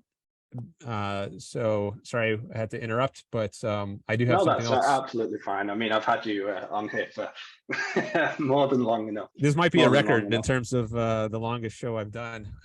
We almost went for, you're welcome. Gosh, 3.5+ hours. Yeah, this might be a record actually. One for the objectivist forums, I think. All right. Well, thanks for coming on, Harley. Is there any last thing you want to say before we close out? Well, I've got nothing to plug, so I won't sort of say go to my YouTube channel or anything because I don't have one. I would just say thank you, like for having me on here. This has been actually a very interesting and fun discussion for me. I haven't had an opportunity to do this for a long time, and I haven't been able to speak to many Americans either for a very long time, and it's always a pleasure. So that's good. I would say just about the discussion that we've had. I would encourage you to consider that question that I posed to you at the end. I think that to be individuated and not individuated are two states of being defined by certain characteristics, and you agreed with me that human function is not what determines rights, and so you need to then, in your own mind, come up with a characteristic of the unindividuated that's different, a characteristic of the individuated that's different from an unborn baby that isn't functional. And and then respectfully, if you couldn't do that, you would have to concede that the unborn has a right to life because of its human nature. So that's the challenge to you, I suppose. Okay. Well, I didn't follow all that, at least not in real time. Maybe I can go back later and listen to it and maybe think about it more.